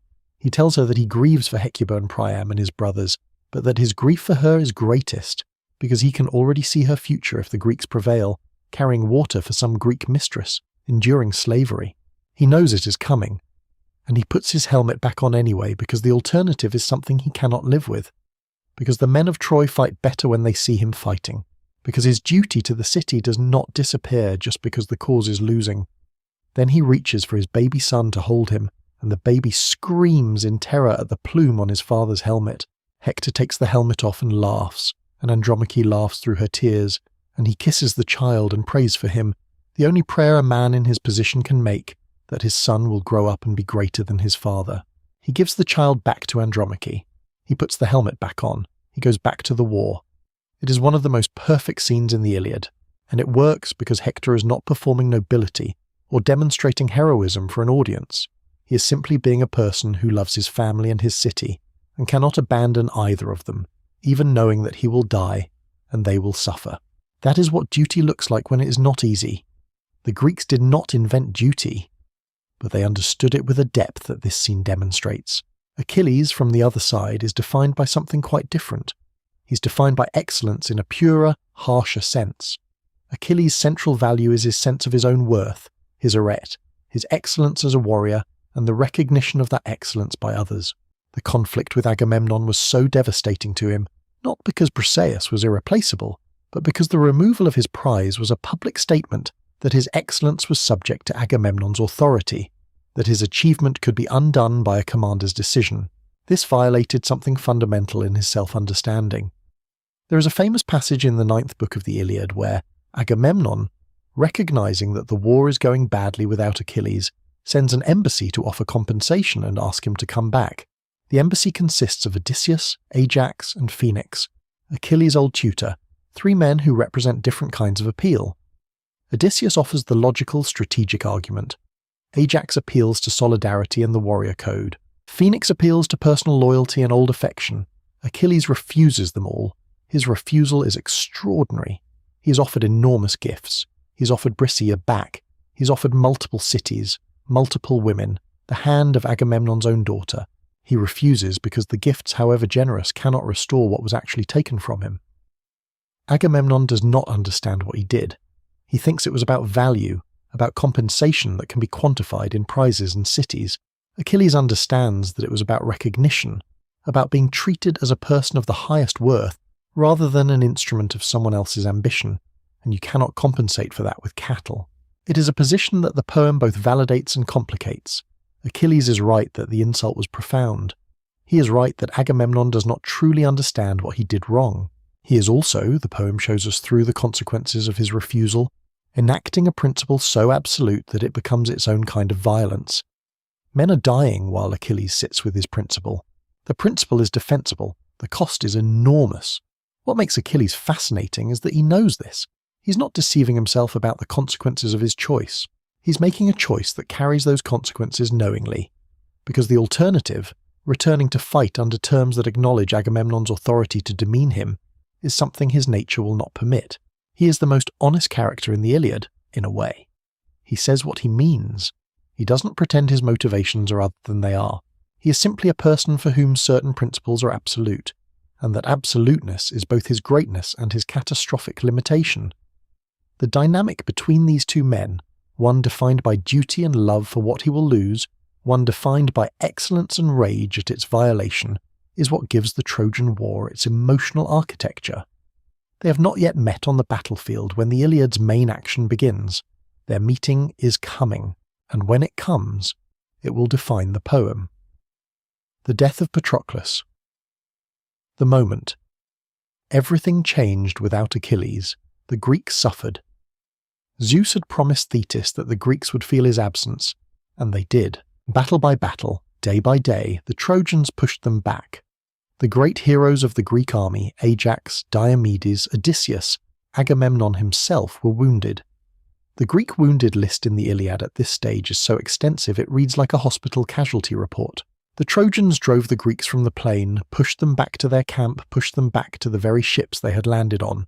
Hector, emboldened by divine support and facing Greeks who were fighting without their greatest warrior, performed on the battlefield with an energy that threatened to end the war in exactly the wrong way. The Greeks appealed to Achilles again. They sent Nestor to speak to Patroclus. Nestor made the argument that if Achilles would not fight himself, he should at least send Patroclus out in his armour, leading the Myrmidons, because the sight of Achilles' armour might be enough to put heart back into the Greeks and panic into the Trojans. Patroclus was Achilles' closest companion. The nature of their relationship has been debated since antiquity. The Iliad describes them with an intimacy and a depth of feeling that exceeds ordinary military camaraderie. Whether the relationship was romantic in the sense later Greeks assumed, or whether it was the intense bonding of two people who have lived through everything together, is a question Homer leaves open. What is not open is the depth. Patroclus is the person Achilles loves most in the world. His death will be the event that changes everything. Patroclus came to Achilles weeping at the state of the Greeks, begging him to either go out himself or send Patroclus in his armour. Achilles, who would not yield to Agamemnon's embassy with its treasure and its cities, yielded to Patroclus's tears. He agreed. He gave Patroclus his armour, his divine armour that Thetis had originally given him. He gave him the Myrmidons. He gave him specific instructions. Drive the Trojans back from the ships. Save the Greek fleet, then stop. Do not press the attack toward Troy. Do not let success carry you further than the plan, Patroclus agreed. He dressed in Achilles' armour and led the Myrmidons out, and the effect was exactly what Nestor had predicted. The Trojans saw the armour of Achilles, saw what they took to be Achilles himself, and the panic that rippled through their lines was immediate and severe. Hector actually withdrew. The Greeks began to turn the tide. Patroclus fought magnificently, killing Trojans in large numbers, including Sarpedon, the son of Zeus himself, which created a moment of divine anguish, when Zeus watched his own son die and was told by Hera that he could not intervene, because if he saved Sarpedon he would open the door to every god making the same demand for their own mortal favourites, and the entire order of fate would unravel. Zeus wept bloody tears for Sarpedon and watched him die. He arranged for his body to be carried back to his homeland by sleep and death, and Patroclus pressed on. He should have stopped. Achilles had said stop, but victory is intoxicating and the instructions of someone who is not there seem less urgent when the momentum of battle is carrying you forward. Patroclus pushed toward the walls of Troy itself. Apollo stopped him. Apollo, who was defending Troy, struck his armour from his back, dazed him, and left him exposed and disoriented. A Trojan warrior named Euphorbus stabbed him in the back, and then Hector, coming in at the end, delivered the killing blow. Patroclus died. Before he died, he told Hector that he had not much time left himself. The news reached Achilles.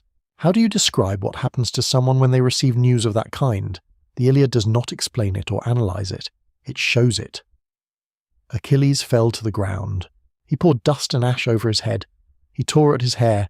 He cried out in a grief so enormous that Thetis heard it from the depths of the sea and came to him. Every mother of every soldier who has ever died knows that moment. Every person who has ever lost the person they could not imagine losing knows that moment. The Iliad does not make it literary or distant or beautiful. It makes it as raw as it actually is. Achilles on the ground in the ash with his friends standing around him afraid that he might kill himself from grief is one of the most human moments in a poem full of them. He was the greatest warrior in the world and none of that mattered. His friend was dead and he had not been there. Thetis came. She sat with her son. She listened. She knew what was coming. She knew that when Achilles returned to the war to avenge Patroclus, his own death would follow shortly. She did not pretend otherwise. She told him. He said he did not care. He said that since he had not been there to protect Patroclus, he had to go back. Since he had stayed apart from the war, Patroclus had died in his place. He had to go back and kill Hector. And then he would die. And he did not care. His anger at Agamemnon was gone. It was not forgiven. It was simply irrelevant. It had been replaced by something larger, colder, and more terrible. The grief for Patroclus and the absolute purpose of avenging him. Thetis, because she was his mother, and because there was nothing else she could do, went to Hephaestus, the divine blacksmith, and asked him to make Achilles new armour, since his old armour was on Patroclus's body and Hector had taken it. Hephaestus, who owed Thetis a debt of gratitude from an old kindness, agreed. He made armour of surpassing quality, forging it through the night with divine skill. The description of the shield of Achilles is one of the most famous passages in the Iliad, a detailed ekphrasis of the scenes depicted on its surface, scenes of peace and agriculture and city life and festivals, all the things that the war is keeping Achilles from, all the things that the people dying on both sides will never have. The shield is not just armour, it is the entire world laid out in bronze and gold, held in the arms of a man who has decided to walk toward his own death. In the morning, Achilles went back. Achilles returns. The most terrifying warrior in the world comes back angry. There is a specific quality to Achilles' return to the fighting that sets it apart from ordinary military action. He was not returning to fight the war. He was returning to find Hector. The Trojans, the Greeks, the war itself were incidental. Everything that existed between him and the moment he stood over Hector's body was simply distance to be crossed. He summoned an assembly. He publicly renounced his quarrel with Agamemnon. He returned Briseis and accepted Agamemnon's gifts, not because his grievance had been resolved, but because the grievance had been superseded by something far more pressing. He was done arguing about honour in the abstract. He was done with politics and assemblies and the social machinery of the Greek coalition. He was going to the battlefield. The effect on the Greek army of Achilles' return was something like what happens to a room when someone very serious walks in. The tone changed immediately. Warriors who had been fighting grimly and desperately now fought with a different energy. The Trojans, who had been pushing the Greeks back to their ships, suddenly found the situation reversed. Achilles himself fought in a way that the Iliad describes with imagery of fire and flood and natural disaster. He is compared to a forest fire that consumes everything in its path. He is compared to a river in full flood that carries away crops and houses. These are not heroic comparisons in the conventional sense. They are terrifying comparisons. The Iliad is very careful about what it is showing us here. This is not a hero achieving glory. This is grief and rage translated into violence on a scale that exceeds what war is supposed to be. Achilles killed Trojans throughout the day. He killed so many of them on the banks of the Scamander River that the river itself, divine in Greek understanding, rose up against him and told him to stop filling its waters with bodies. The river god Scamander fought Achilles directly, which is the kind of detail that the Iliad handles with absolute seriousness, and Achilles, fighting a river, was in genuine danger until Hephaestus, at Hera's request, dried the river back with divine fire. Even rivers were not enough to stop what Achilles had become in his grief. Throughout all of this, Hector was not immediately findable. He was in Troy. and the god Apollo was doing what he could to delay the confrontation that everyone knew was coming, at one point taking on the form of a Trojan soldier and leading Achilles on a chase across the plain while the actual Trojans retreated inside the walls. When Apollo eventually revealed himself, Achilles' response is worth noting. He said he would have his revenge if he could, but that gods cannot be pursued the same way men can.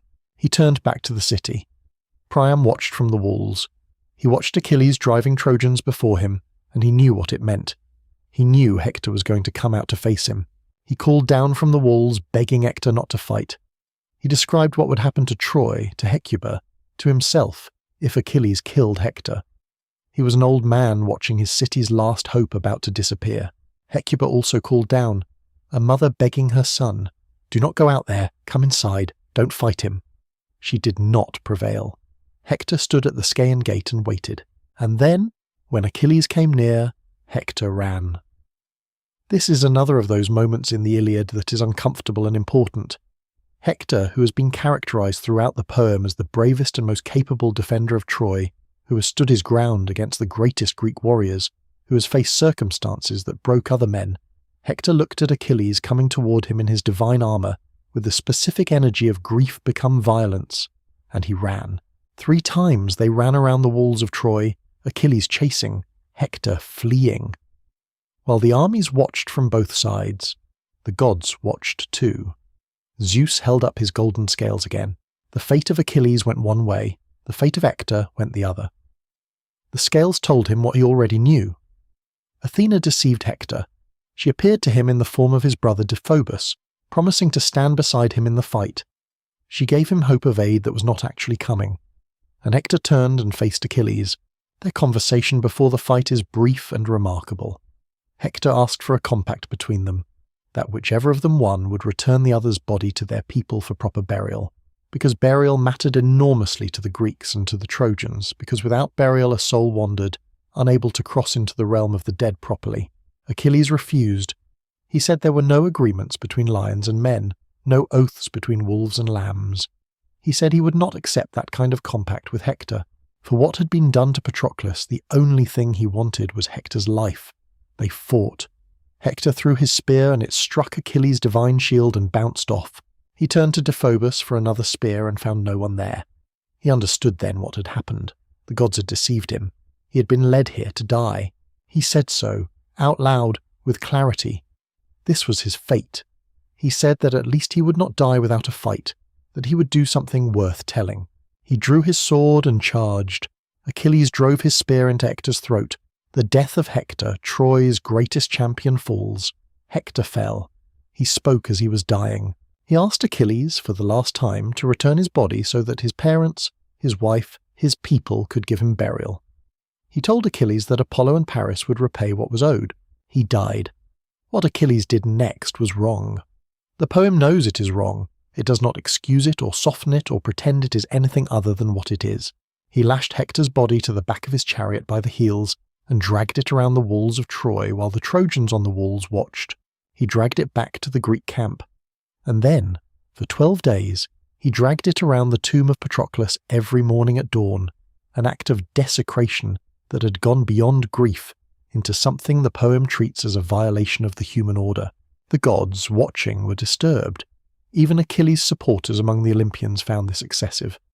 Inside Troy, the grief was almost unbearable to read. Priam watched from the walls. Hecuba cried out in her grief in a passage of raw maternal anguish. Andromache heard the cries of lamentation and came running, not knowing yet what had happened, thinking it might be something else, and then she saw. She saw Hector's body behind Achilles' chariot. She saw what was happening to her husband. She collapsed. Her lament for Hector is one of the most heart-shattering passages in the entire poem. She thinks about their son. She thinks about what will happen to Astyanax now without his father's protection. She thinks about Hector's clothes, still in the house, folded in the chest, which now she will burn because he will not need them. For 12 days this continued. The gods protected Hector's body from actual physical decay, keeping it whole and unharmed despite everything. Apollo pleaded with Zeus to intervene. Hera objected because Hector had been mortal, and Achilles was at least half divine. The argument went on. Eventually Zeus resolved it by sending Thetis to Achilles and Iris, the divine messenger, to Priam. The message to Achilles was that the gods were offended and that he must accept a ransom for the body. The message to Priam was to go himself as a suppliant to Achilles' tent and offer ransom for his son. Priam went. He went alone at night, guided by Hermes in disguise, across the plain to the Greek camp, to the tent of the man who had killed his son and was still dragging his body around a tomb. He entered the tent. He went to his knees. He clasped the hands of Achilles. He said something that stopped Achilles entirely. He said, "Remember your own father." He said that Peleus, Achilles' father, was old and far away and probably would not see his son again. He said at least Peleus still had hope, because Priam had nothing. He had had 50 sons and the best of them was gone, killed by the man whose feet he was now kneeling at. He asked for his son back. Achilles wept. He wept for his own father, far away, who would grieve when Achilles died, as was coming. He wept for Patroclus. He raised Priam from his knees. He had the body of Hector prepared and washed and wrapped. He gave it back. He and Priam ate together that night, 2 men on opposite sides of the greatest war of their world, eating together in a tent, each grieving, each fully human, in a way that the battle had not allowed them to be. Priam asked to sleep. Achilles gave him a bed. He told him he would have 12 days of truce for Hector's funeral. Priam left before dawn. The Iliad ends with Hector's funeral. The Greeks keep the truce. The Trojans bury their champion. The fires burn. And that is where Homer's poem ends, not with the fall of Troy, not with the death of Achilles, not with the wooden horse. It ends with a funeral for a man who died in defense of his family and his city, a man who knew the cause was lost and fought anyway, because that was the kind of person he was. It is an ending that refuses resolution. Troy has not fallen. Achilles has not died. The war is not over. But the poem is. Because the poem was never really about who won. It was about what war costs and who pays for it and what kind of person you can be in the middle of it. The answer the Iliad gives in its final scene is this. You can be Priam, who walked into his enemy's camp with nothing but love for his dead son and the risk of his own life. You can be Achilles, who received that old man and wept with him and gave him back his child. You can be, even at the worst moments, capable of recognizing the humanity in the person on the other side. That is not a solution to war. The Iliad does not offer solutions, but it is something. After the Iliad, Amazons, Ethiopians, and the fall of Achilles, the Iliad ends. The war does not. There is substantial story between the end of the poem and the fall of Troy, covered in the fragmentary remains of other epic poems in the Trojan War cycle, in later summaries, in tragedies, and mythological handbooks. This material is less well preserved than Homer, but it is essential for completing the story. After Hector's funeral, the Trojan side received reinforcements from 2 unexpected and remarkable quarters. First came the Amazons, a nation of warrior women from the region of the Black Sea, led by their queen Penthesilea. The arrival of a fighting force of women was treated in the ancient tradition with a mixture of admiration and the particular tension that comes from the fact that these women were explicitly not playing a supporting role. They came to fight. Penthesilea was formidable. She fought the Greeks with a skill and ferocity that drove them back and made her the most dangerous opponent they had faced since Hector's death. She killed Greeks in significant numbers, and then she met Achilles. Their encounter is brief and terrible, and has been told in ways that emphasize its strangeness. Achilles killed her, and the tradition says that as she fell and her helmet came off and he saw her face, he felt something that was not simply the satisfaction of victory. Some versions say he felt love for her as she died, which is profoundly disturbing and perhaps the point. The Iliad's world has already shown us that war and love, eros and thanatos, are deeply entangled in the Greek imagination. The warrior who kills the beautiful woman he could have loved is a very specific tragic figure, a Greek soldier named Thersites, who had been established earlier in the Iliad as a man who said ugly truths about power, mocked Achilles for his grief over Penthesilea. Achilles killed him on the spot. This was not his finest moment, and the tradition acknowledges it. Then came the Ethiopians, led by Memnon, a son of the dawn goddess Eos, and therefore, like Achilles, semi-divine. Memnon was another incomparable warrior, and his battle with Achilles was understood as one of the great duels of the war. 2 men of divine parentage and extraordinary skill. Eos, like Thetis, pleaded for her son's life. Zeus weighed the fates again. Memnon died, and then came what had been coming since the moment Achilles arrived at Troy. The agent of Achilles' death was Apollo. The weapon was an arrow. The hand that drew the bow was Paris. The tradition says Apollo guided the arrow to its mark, which in some versions was Achilles' heel, the one vulnerability left by his mother's protective dipping in the Styx. Whatever the specific mechanism, the combination of Apollo's divine intent and Paris's arrow found Achilles, and Achilles died. There is extraordinary poetry in this, the greatest warrior of the age killed by the least warrior-like person in the war. Paris was a beautiful man with a bow, not a frontline fighter. He was the person whose poor judgment had started the war, who had spent much of it in bed with Helen while better men died for his choices, who had been rescued from single combat by divine intervention. That this person was the instrument of Achilles' death is either a cosmic joke or a deeply intentional statement about how glory works. The greatest can be brought down by the smallest, because an arrow does not care how brave you are. There is a shorter tradition in which Achilles' death comes in another way entirely, connected to a story of his falling in love with Polyxena, a Trojan princess, and being lured to a temple where Paris ambushes him.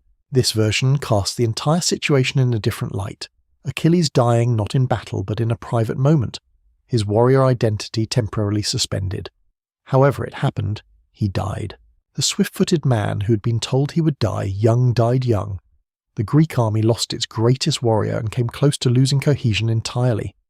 The battle over Achilles' body was fierce, Ajax and Odysseus fighting to retrieve it while the Trojans tried to take it. Ajax carried the body out while Odysseus fought off the Trojans. It was the last great act of the war for both men, and it set up the conflict that would destroy Ajax. The armour of Achilles, the divine armour made by Hephaestus, was to be awarded to the Greek who had done most to preserve his body. The two candidates were Ajax and Odysseus. There was a contest of some kind, the details varying by source, and Odysseus won. Ajax, who felt that his contribution had been greater, that carrying the body was harder than fighting the Trojans, and that the judgment was wrong, was consumed by a fury that the tradition connects to divine madness sent by Athena. In his madness he attacked a herd of cattle, believing them to be Odysseus and Agamemnon, and others he felt had cheated him. When he came to his senses and saw what he had done, the shame was unbearable. Ajax killed himself. The war had now consumed Achilles and Ajax, the two greatest warriors the Greeks had. What was left for them was cleverness, endurance, and the slow, grinding arithmetic of a siege that had to end eventually. The wooden horse, history's greatest trick. With Ajax dead and Achilles gone, the Greeks were no closer to taking Troy than they had been 9 years ago. The walls still stood. The Trojans still had defenders. The war had simply become something that everyone was living with, a condition rather than an event. And it is in this context of grinding stalemate that the final solution to Troy emerged from the mind that had been the most consistently valuable strategic asset in the Greek camp since the beginning, Odysseus. The final sequence of events that brought Troy down did not happen in a single moment of inspiration. It involved several pieces that had to fall into place. We will trace them in order because they matter individually. First, there was the matter of Philoctetes. This requires a brief explanation. Before the war, during the journey from Greece to Troy, the fleet had stopped at the island of Crissa. While there, the hero Philoctetes had been bitten by a snake, and the wound had become infected in a way that was both physically repellent and divinely significant. The festering wound stank badly enough that the Greeks could not tolerate his presence on the ships, and his cries of pain disturbed their sacrifices and their sleep. On Odysseus's recommendation, they had left him on the island of Lemnos alone, with his bow. The bow was Heracles.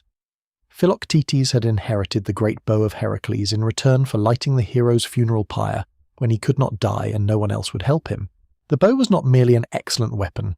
It was, by prophecy, necessary for the capture of Troy. A prophecy indicated that Troy could not be taken without both Philoctetes and the bow of Heracles. When this prophecy became relevant, and prophecies always become relevant eventually, the Greeks sent an embassy to Lemnos to get Philoctetes. Odysseus was part of this embassy. Philoctetes had had 9 or 10 years alone on an island, with a festering wound and plenty of time to think about who had suggested leaving him there. He was not, as you might imagine, delighted to see Odysseus. The traditions around how Philoctetes was ultimately persuaded to come to Troy vary. In Sophocles' play, which is the most complete treatment of the episode, Odysseus uses Achilles' son Neoptolemus as an agent to try to deceive Philoctetes into giving up the bow, and the play becomes an extended meditation on the ethics of deception. Whatever the specific mechanism, Philoctetes eventually came. His wound was healed by the divine physician Machaon or by the gods directly. He fought at Troy with the bow of Heracles, and his arrows were devastating. Among the people he killed was Paris. The judgment of Paris, the stolen woman, the 10 years of war, the wooden horse still to come, all of this would flow from the choice of one young man on a mountain, and that young man died of an arrow wound. Some versions say he went to the nymph Oenone, a former lover he had abandoned for Helen, who had the power to heal him. He begged for her help. She refused. He died. Oenone then killed herself out of grief, which is one of the more painfully ironic ends in the entire tradition. Second piece, the Palladium. There was a sacred image of Athena, the Palladium, in the citadel of Troy, and another prophecy indicated that Troy could not be taken while it remained in the city. Odysseus and Diomedes snuck into Troy by night, found the Palladium, and took it. This required extraordinary stealth and considerable risk. Diomedes, if you need to know who to blame for what happens next, carried the Palladium out while Odysseus stood watch. Or possibly Odysseus would have stabbed Diomedes from behind and taken the credit himself, depending on which ancient source you follow, which gives you a very clear picture of how the relationship between these two heroes actually worked.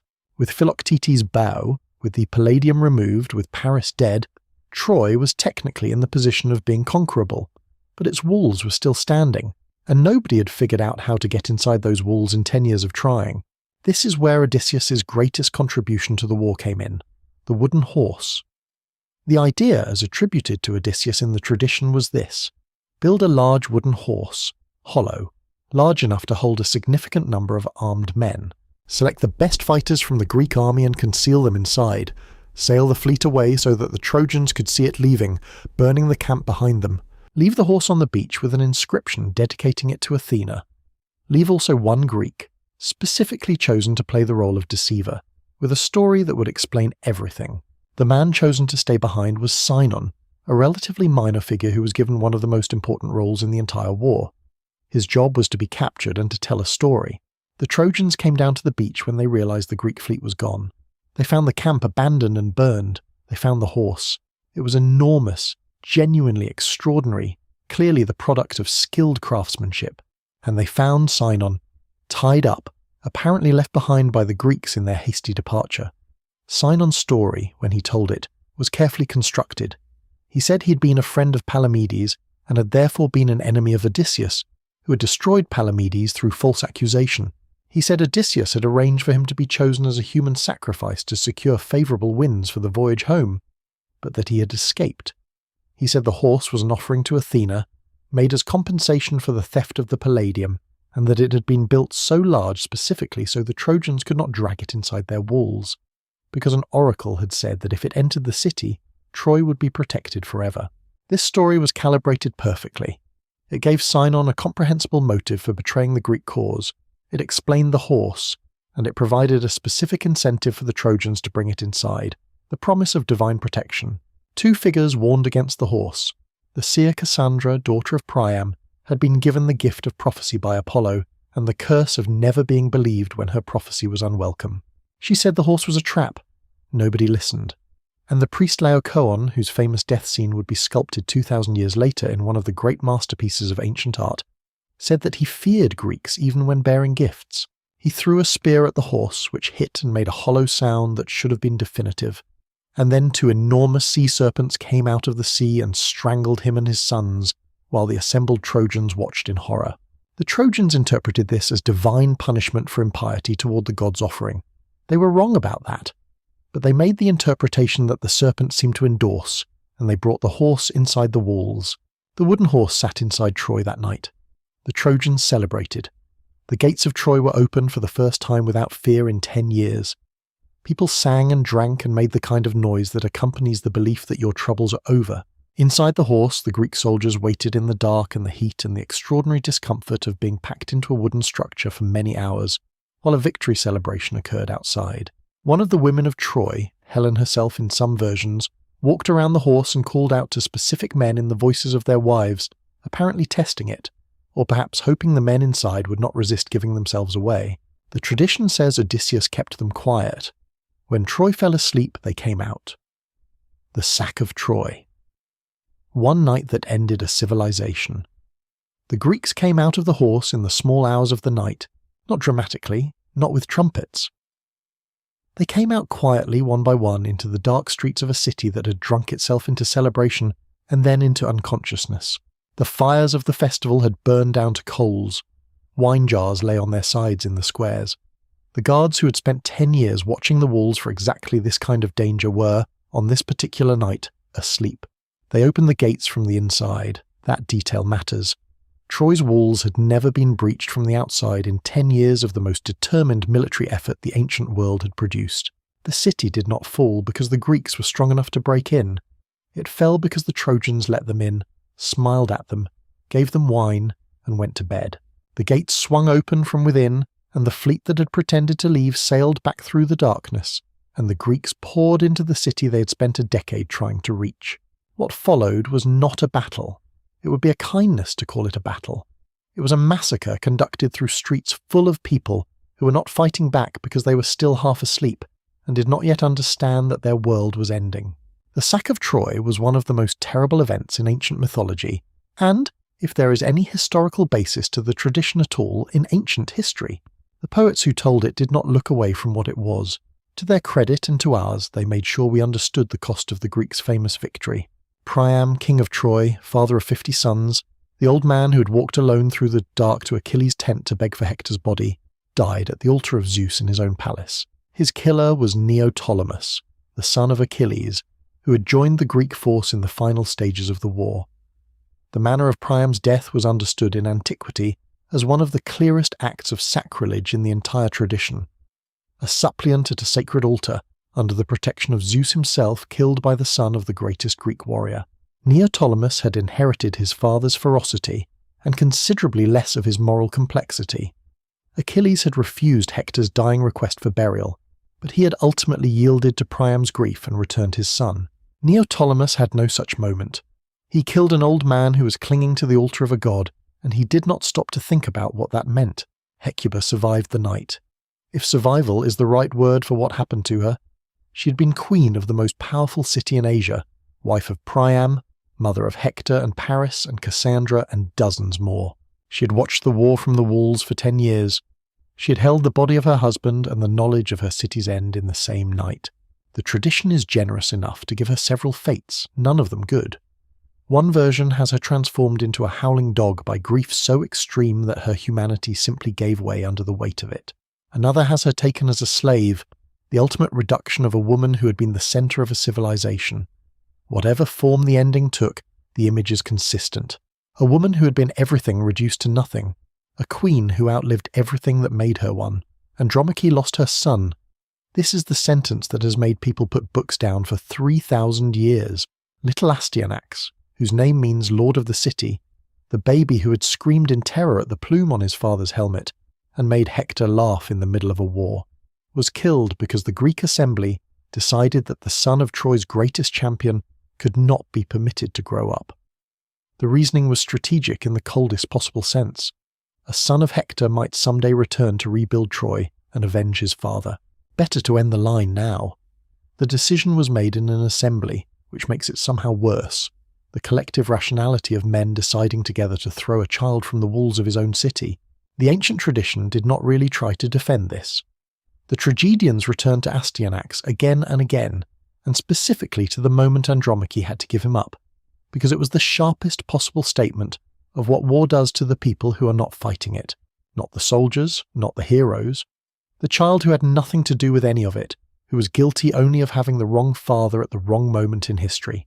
Cassandra had predicted this. She had predicted all of it for her entire life, and no one had ever believed her because that was the shape of her particular divine curse.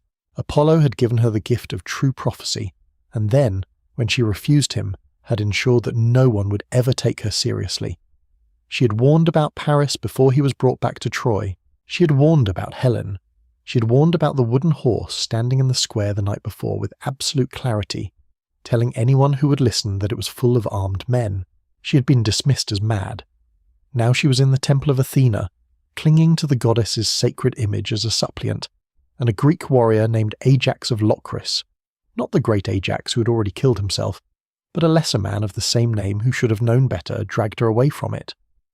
The violation of a suppliant in a sacred space was the kind of thing that the Greeks understood to be a serious theological error. Not merely rude, not merely wrong in the way that hitting someone is wrong in the way that invites cosmic consequences. Ajax of Locris committed this act, and the entire Greek fleet would pay for it on the voyage home, because Athena did not forget that her temple had been used as the site of assault on a woman who had sought her protection. The Greeks won the war and earned divine punishment in the winning of it. That is the kind of detail the tradition kept because it mattered. Victory without justice is still a kind of loss. Helen was found in the palace. Menelaus came to her with his sword in his hand, and the story of what happened in that room has been told differently by every poet who touched it, which suggests that no one quite knew what to make of it. In some versions, he had intended to kill her from the moment the wooden horse disgorged its soldiers. In some versions, Aphrodite intervened once more, as she had intervened to save Paris from the duel a decade before, and the sword simply would not fulfill its purpose. In all versions, the sword went back into its sheath. Helen went with Menelaus. Not as a prisoner, it seems, but as a wife, because the categories available to her in this world did not include a third option. She eventually returned to Sparta. She lived there comfortably for what seems to have been many years. Whether this constitutes a happy ending is a question that depends entirely on how seriously you weigh the previous 10 years against whatever came after, and the ancient tradition left the question open, which is perhaps the most honest thing it could have done. One Trojan escaped in a way that mattered for the future. Aeneas, son of Aphrodite and the mortal Anchises, gathered survivors and left the burning city. He carried his aged father on his shoulders, held his young son by the hand, and walked out through the fire.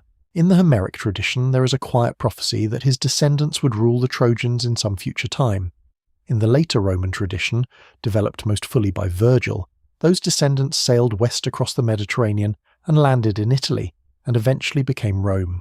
Julius Caesar claimed Venus as a divine ancestor through this line. Augustus built a dynasty partly on the same foundation.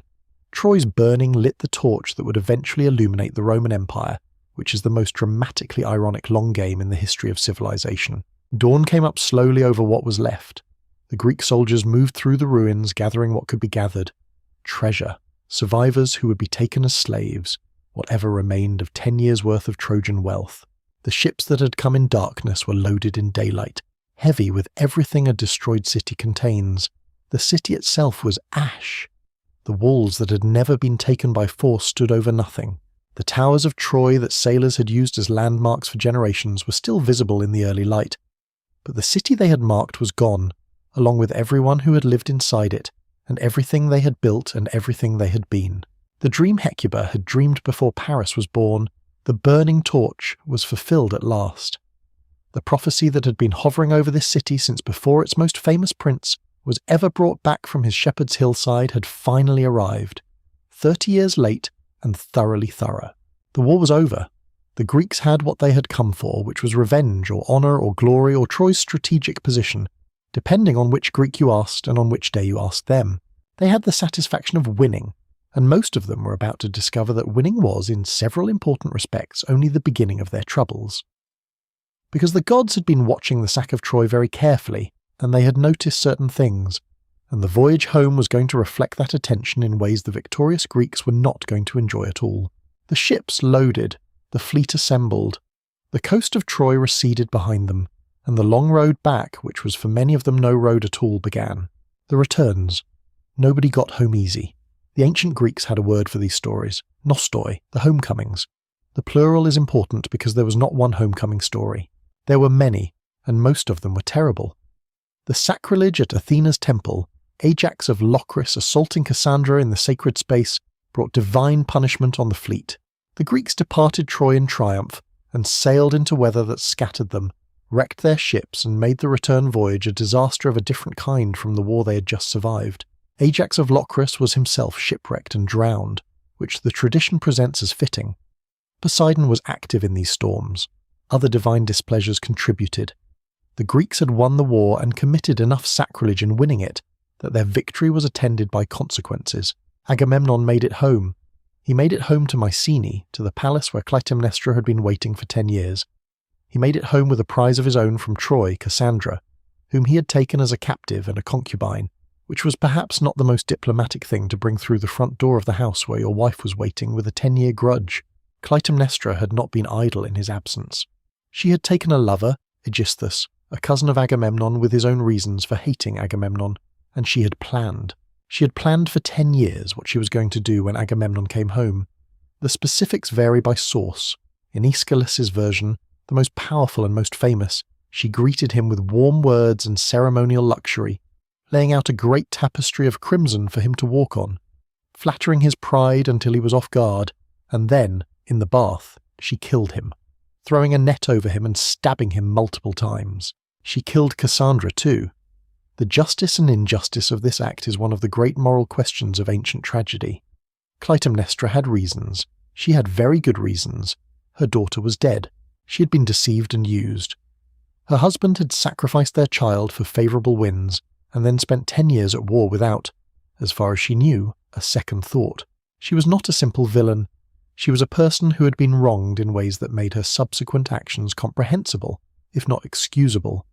But she had also killed the king, committed adultery, and put an end to the house of Atreus in a way that would demand further blood. Her son Orestes, when he grew up, would kill her to avenge his father, and then he would be pursued by the Furies, the divine spirits of vengeance, for the crime of matricide. The whole sequence of events became one of the central subjects of Greek tragedy, specifically in Aeschylus's Oresteia, a trilogy that is the only complete Greek tragic trilogy we possess, and which ends with the Athenian legal system, represented by Athena herself, replacing the cycle of blood vengeance with the principle of civic justice. The Trojan War's ripples extended not just geographically, but into the very foundations of Greek political thought. Menelaus made it home eventually, though not easily. He was blown to Egypt and spent years wandering before reaching Sparta with Helen. In one version, he encountered the real Helen there in Egypt, having spent the entire war fighting over a phantom. He got home. He and Helen lived to old age. He was eventually granted a place in Elysium rather than ordinary death, by virtue of being the son-in-law of Zeus. Whether this is a good outcome or a deeply ambiguous one is a question worth sitting with. And then there was Odysseus. Odysseus took 10 years to get home from Troy. 10 more years, after 10 years of war, added to whatever it had been before the war. His journey home is the subject of the Odyssey, which is a separate and equally magnificent poem. He faced monsters, divine wrath, enchantresses, the land of the dead, the temptation of immortality, the patience-testing endurance of being kept from home by a goddess who loved him. When he finally got back to Ithaca, his palace was full of suitors eating his food and trying to marry his wife, whom he had been gone long enough that everyone assumed he was dead. The Odyssey ends with Odysseus's return, the reunion with Penelope, and the slaughter of the suitors, and then a brief and complex resolution with the families of the slaughtered men, and an intimation that even after all of this, there was still a journey ahead, a final demand of Poseidon that had to be satisfied. The wheel of consequence did not stop turning just because you got home. Nestor made it home relatively cleanly, one of the few who did. Diomedes made it home, though his marriage had been unpleasant in his absence, and he eventually left Greece and founded cities in Italy, another Trojan War veteran whose story continued across the Mediterranean. The returns are not a triumphant epilogue to the war, they are the war's continuation, its consequences extending across years and hundreds of miles of sea. Nobody who participated in the Trojan War got away from it cleanly. The gods extracted their price, the families extracted their price, history extracted its price. Troy was ash, and the Greeks were scattered across the seas, and the message was not hard to read. There are no clean victories. There is only what the story demands in exchange for being part of it. Was it real? Troy, between myth and archaeology. And now for the question that has been hovering over this entire narrative, the question that archaeologists and classicists and interested general readers have been arguing about, with varying degrees of heat, for the past 150 years. Was the Trojan War real? The short answer is maybe. The longer answer is considerably more interesting. Heinrich Schliemann, who began excavating Hisarlik in Turkey in 1871, was operating on the conviction that Homer's Troy was a historical place, and that the Iliad, however embellished, was describing real events. He was mocked for this by some professional academics of his day, who thought treating epic poetry as a guide to archaeological sites was methodologically naive. Schliemann had the last laugh, or part of it. There was indeed a city at Hisarlik. It was indeed ancient. and it did indeed show signs of being prosperous and strategically located in exactly the way the mythological tradition described. The site at Hisarlik has 9 major layers of occupation, labelled Troy I through Troy IX, spanning from roughly 3000 BCE to Roman times. Troy VI, dating from approximately 1700 to 1250 BC, was a large and impressive city with substantial walls, large mud brick buildings and evidence of prosperity. It was destroyed, apparently by earthquake, sometime around 1250 BCE. Troy 7a, the layer immediately following, rebuilt over the ruins of Troy VI and lasting from about 1250 to 1100 BC, is the layer most historians now favour as corresponding to any possible historical Trojan War. It showed signs of violent destruction, including bones left unburied and arrowheads embedded in the ruins. The dating puts it in the right range for a late Bronze Age conflict. The population appears to have been larger than in Troy VI, which might reflect refugees crowding inside the walls in anticipation of danger. The German archaeologist Manfred Kaufmann, who directed excavations at the site from 1988 until his death in 2005, made a significant discovery. He found evidence of a substantial lower city extending well beyond the citadel mound, reaching down toward the plain. This lower city was enclosed by a ditch that was almost certainly defensive in function. Its discovery meant that Troy was considerably larger than had previously been assumed, closer to a significant urban centre than the relatively small citadel that earlier interpretations had suggested. A large city in this strategic location, in this time period, is very much compatible with being the kind of place that other polities would go to war over. The problem is the gap between what archaeology can show and what the myth claims. Archaeology can show us a prosperous city at the right location and the right time period that was destroyed by fire and violence. It cannot show us Achilles. It cannot show us the wooden horse. It cannot confirm a 10-year siege or a coalition of Greek kingdoms or any of the specific events described in Homer. On the Greek side, the Mycenaean Linear B tablets do not mention Troy or the Trojan War directly. However, a group of texts from the Hittite Empire, which was the dominant power in Anatolia during the Late Bronze Age, is potentially relevant. These texts mention a place called Wilusa, which many scholars identify with Ilion, the Greek alternative name for Troy, or with the broader Troad region.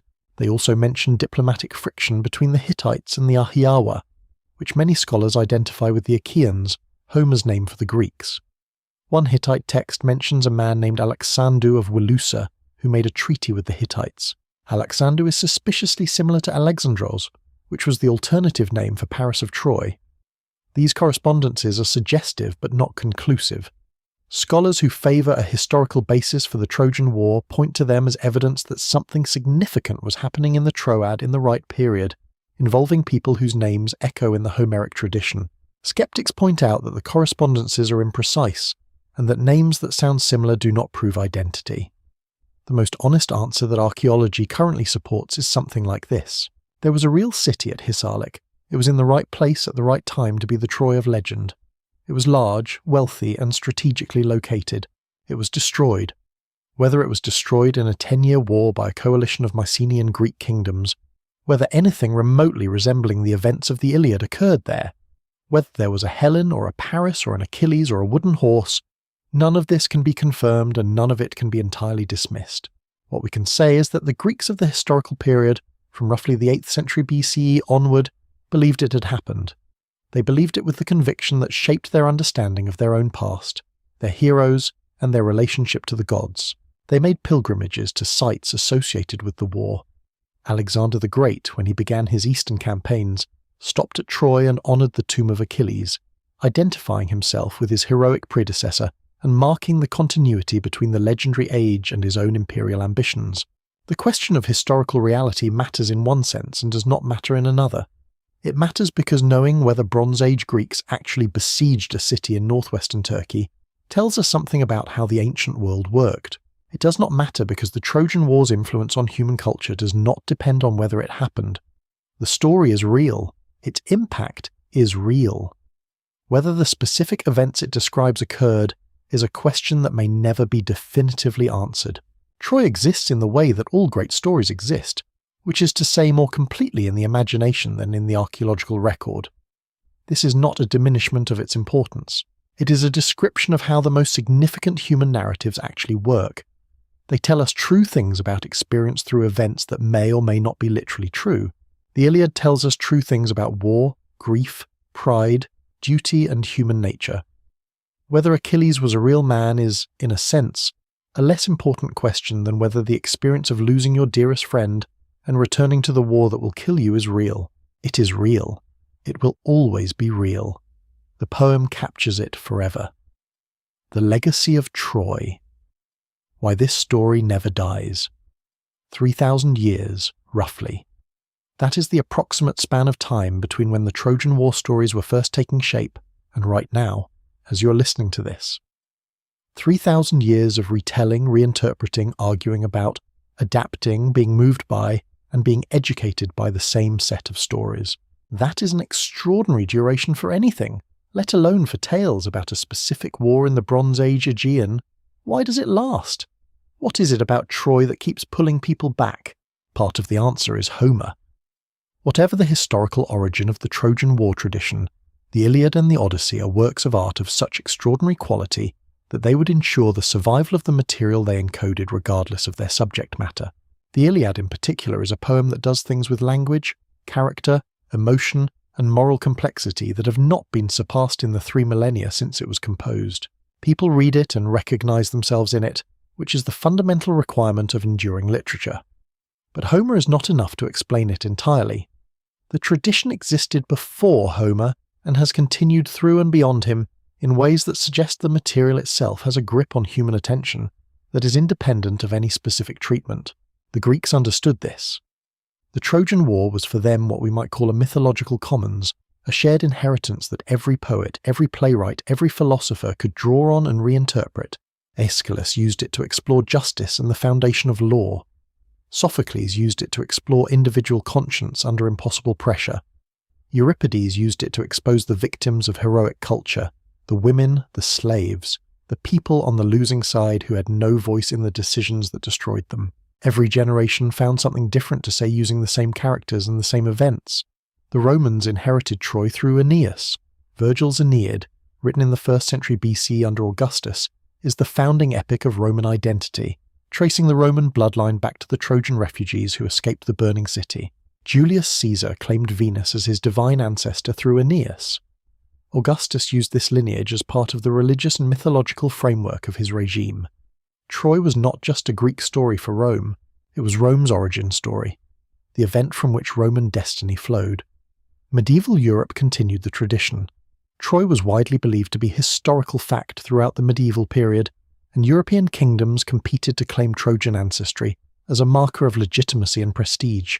The British Isles had their own tradition of Trojan founding, with a figure named Brutus, supposedly a descendant of Aeneas, being credited with giving Britain its name. Whether anyone genuinely believed this, or whether it was useful political mythology, it shows how the gravitational pull of Troy extended across centuries and continents. Shakespeare drew on Troy. His play Troilus and Cressida, based on a medieval addition to the tradition, is one of his most unusual works, cynical and disenchanted, treating the heroes of the Trojan War with deliberate deflation.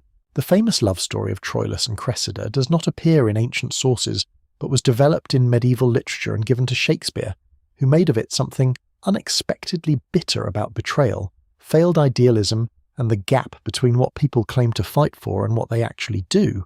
The modern period has not let Troy go. From the 19th century's romantic investment in the idea of finding the historical Troy, through the 20th century's use of it in everything from romantic poetry to popular fiction to scholarly battles about oral tradition and the origins of literature, to the 21st century's films and novels and graphic novels and video games, Troy refuses to stay in the past. Brad Pitt played Achilles in a film in 2004 that was historically dubious, but that introduced the Iliad to audiences who might not otherwise have encountered it, which is not nothing. Madeline Miller's novel Circe and the Song of Achilles have brought Greek mythology to contemporary readers in ways that prioritize the interior lives and perspectives of characters who were marginalized in the original tradition, specifically women, gay men, and figures on the losing side. These retellings matter because they demonstrate the ongoing vitality of the material. The story is not a museum piece. It is a living thing that different generations approach with different questions and find different answers in, because it contains enough complexity to sustain multiple readings without exhausting itself. What Troy ultimately offers is a complete picture of what war costs. Not the strategic picture, not the political picture, the human picture. The Iliad was written, or composed, or transmitted by people who understood that war was part of life and always would be, and who refused to make it simple. The Greeks won the Trojan War and came home to murders and shipwrecks and long years of wandering. The Trojans lost and their city burned, and their children were killed. Both sides sacrificed people they loved for causes that were partly legitimate and partly the products of vanity and divine manipulation. Achilles was the greatest warrior who ever lived, and he spent the most important weeks of his greatest war sitting in his tent because a king hurt his feelings, and people died for it and he died for it, and the city eventually fell anyway. These are not comfortable stories. They are honest ones, and perhaps that is the deepest reason why they last.